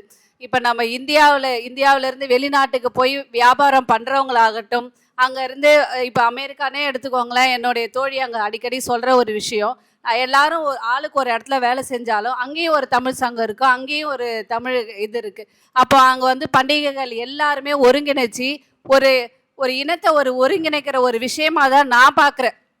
இனத்தை ஒருங்கிணைச்சி அந்த பண்டிகையை வந்து கொண்டாடுறதுக்கோ, இல்லை எல்லாரும் 4 பேர் நம்மளுடைய முன்னோர்களையோ நம்மளுடைய நட்புகளையோ உறவுகளையோ பல வருடங்கள் தாண்டி பார்க்க முடியாத இருக்கிறவங்கள நம்ம சேர்த்துக்கிற ஒரு விஷயமாவோ சேர்ந்து பார்க்குற ஒரு விஷயமாவே நீங்கள் பண்டிகையை பாருங்கள். பண்டிகை வந்து நம்ம பண்படுத்துகிறதா அது விரயப்படுத்துகிறதான்றது அதுக்கு நம்ம வந்து பட்ஜெட் போட்டோ, அதுக்கு நம்ம எப்படி எடுத்துக்கிறோம், நம்ம குழந்தைங்களுக்கு அந்த விஷயத்தை எப்படி எடுத்துகிட்டு போகிறோன்றதில் பொறுத்து தான் இருக்கே தவிர பண்டிகைகள் ஒரு நாளும் நமக்கு விரயமாக இருக்கவே இருக்காது. அதேமாதிரி நீங்கள் பெண்கள் பற்றி சொல்லும்போது மேக்கப்ன்ற ஒரு வார்த்தையை திருப்பி சொன்னீங்க. அந்த சின்ன உயிர் உங்களுக்காக நிறையா வலி தாங்குது, உங்களுக்காகவே உழைக்கிற அந்த சின்ன உயிரை அன்னைக்கு ஏதாவது ஒரு மேக்கப்போ நீங்கள் வாங்கி கொடுத்தா அவங்களுக்கு சந்தோஷப்படுறதுல தவறு இல்லையே. ஆண்களே, பொதுவாகவே நான் உங்ககிட்ட சொல்கிற ஒரு விஷயம், நான் உங்களை விட அதிகமாக சாக்ரிஃபை பண்ணி தன்னை தானே இது பண்ணிக்கிறது பெண்கள் தான். அது அவங்களுக்கு நீங்கள் வாங்கி கொடுத்தா அவங்கள அழகுபடுத்துங்க, அதை அழகு பாருங்கள். நீங்கள் தான் அழகு பார்க்கணும், உங்களுக்காக தானே நாங்கள். அதை மாதிரி நீங்கள் செஞ்சுக்கலாம். பண்டிகைகள் எப்பொழுதுமே மக்களை பண்படுத்துவதற்காகவும் மக்களை ஒருங்கிணைக்குவதற்காகவும் மதம் இனம் இதெல்லாம் ஜாதி எதுவுமே இல்லாமல் சேர்த்து வைக்கிற ஒரு விஷயம் பண்டிகைகள் தானே தவிர அதை நீங்கள் பண்படுத்த பாருங்கள். அதில் விரயம்ன்ற ஒரு வார்த்தையை அதில் நீங்கள் கொண்டு வராதீங்க. அதனால் நான் என்னுடைய தீர்ப்பு, என்னுடைய ஒருங்கிணைந்த மனதார தீர்ப்பு பண்டிகைகள் பண்படுத்தப்படுவதற்காக மட்டுமே என்று கூறி முடிக்கிறேன். எனக்கு வாய்ப்பளித்தமைக்கு நன்றி. நிகழ்ச்சிக்கு வந்திருக்கும் அனைத்து நல்ல உள்ளங்களுக்கும் முதற்கண் நன்றியை தெரிவித்துக் கொண்டு, இதுவரை நடந்த ஒரு 4 மாத இதில் இன்றைக்கி கொஞ்சம் நிறைவாக இருக்குது என்பதை தெரிவித்து கொண்டு, கடந்த மாதம் சகோதரி அவர்கள் கலந்து கொண்டு சிறப்பித்தார்கள். இன்றைக்கி நடுவர் அந்த சிறப்பிக்கிறார்கள். எந்த காரணன்றது கிடையாது. அவங்களுக்கு நேரம் ஒதுக்கிட்டு இவ்வளோ நேரம் நீங்கள் வந்தது ரொம்ப மகிழ்ச்சியாக இருக்குது. பெண்களை பற்றி ஆண்கள் பேசுறது ஒன்றும் தப்பு கிடையாது. ஆனால் அவங்க மேக்கப் வாங்குறாங்களோ இல்லை அவங்க மேக்கப் வாங்கலைன்றதில்ல. உங்கள் அம்மா அழகாக இருந்தால் உனக்கு நல்லது, உங்கள் அக்கா தங்கச்சி அழகாக இருந்தால் உனக்கு நல்லது. அவங்க அழகாக இருக்கிறாங்கன்றதில்ல, அப்படின்றதில்ல. அவங்க அழகாக இருந்தாலே பக்கத்தில் இருக்கிற என்ன பண்ணுவோன்னா, செப்பா நல்லபடியாக காப்பாற்றுறான்பா அவங்க அம்மாவை, அவங்க அப்பாவை, அவங்க பொண்டாட்டி, தம்பி, தங்கச்சி எல்லாரையும் பற்றினும் பார்த்துக்கிறான்னா. வீட்டில் அவங்க சிறப்பாக இருந்தாலே நமக்கு வெளியில் நமக்கு ஒரு மரியாதையே தனியாக கிடைக்கும். அதனால் நான் படித்த வரைக்கும் நான் சொல்கிறேன், நான் எந்த விஷயமா இருந்தாலும், எந்த தவறு செய்திருந்தாலும், எந்த நிகழ்வாக இருந்தாலும், பெண்கள் மேலே எவ்வளோ குறை இருந்தாலும் அதை நம்ம சொல்லவே கூடாது. ஆண்களுக்குள்ளே ஒன்றா எவ்வளோ வேணாலும் சொல்லிக்கலாம். அம்மாவையோ அக்காவையோ இல்லை தங்கச்சியோ இல்லை பொண்ணையோ பொண்டாட்டியோ எந்த விதமான அவங்க தவறு செய்தாலும் அதில் ஏதோ ஒரு உள்நோக்கம் இருக்கும். அதனால் அதை விமர்சனமே பண்ணக்கூடாது. நான் படித்த படிப்பில் நான் கற்றுக்கிறதில் சொல்கிறேன் நான். அதுபோல் நீங்கள் இங்கே பேசுகிறத பற்றி பிரச்சனை இல்லை, வெளியில் எங்கேயுமே ஒரு தாய் குலத்தை பற்றி தவறாக பேசுவேன் நான்ன்றது தான் என்னுடைய கருத்து.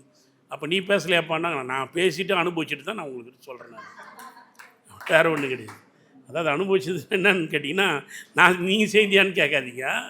நான் பேச்சுலரு, நான் கேள்விப்படுறேன்ல, இந்த அனுபவத்தில் தான் உங்களுக்கு நான் சொல்கிறேன் நான். மற்றும் கடந்த முறை வந்தாங்க அந்த பயமா, அந்த மாதிரி பார்க்குறதான் அப்படி இருக்கிறாங்க. அவ்வளோ அருமையாக பேசினாங்க. அவங்க 3 பேருமே பொறிஞ்சு தள்ளிட்டாங்க. அதனால் அவங்களுக்கும் சிறப்பு. நான் அவர் ஸ்லோவாக தான் பேசுவார், ஒரு வேஷ்டி கட்டியிருக்காருன்றது தான் பார்த்தேன் நான். எனக்கு அவர் நல்லா பேசுவாருன்னு தெரியும். இவங்க 2 பேரையும் நான் கொஞ்சம் இதுவாக பண்ணியிருந்தேன். அவங்களும் சிறப்பாக பேசினாங்க. அதுக்கு முன்னாடி பண்ண சிறுவர்கள் அனைவருக்கும் என்னுடைய மனதார வாழ்த்துக்களை தெரிவித்துக்கொண்டு இத்துடன் உரையை முடித்துக் கொள்கிறேன். நன்றி, வணக்கம்.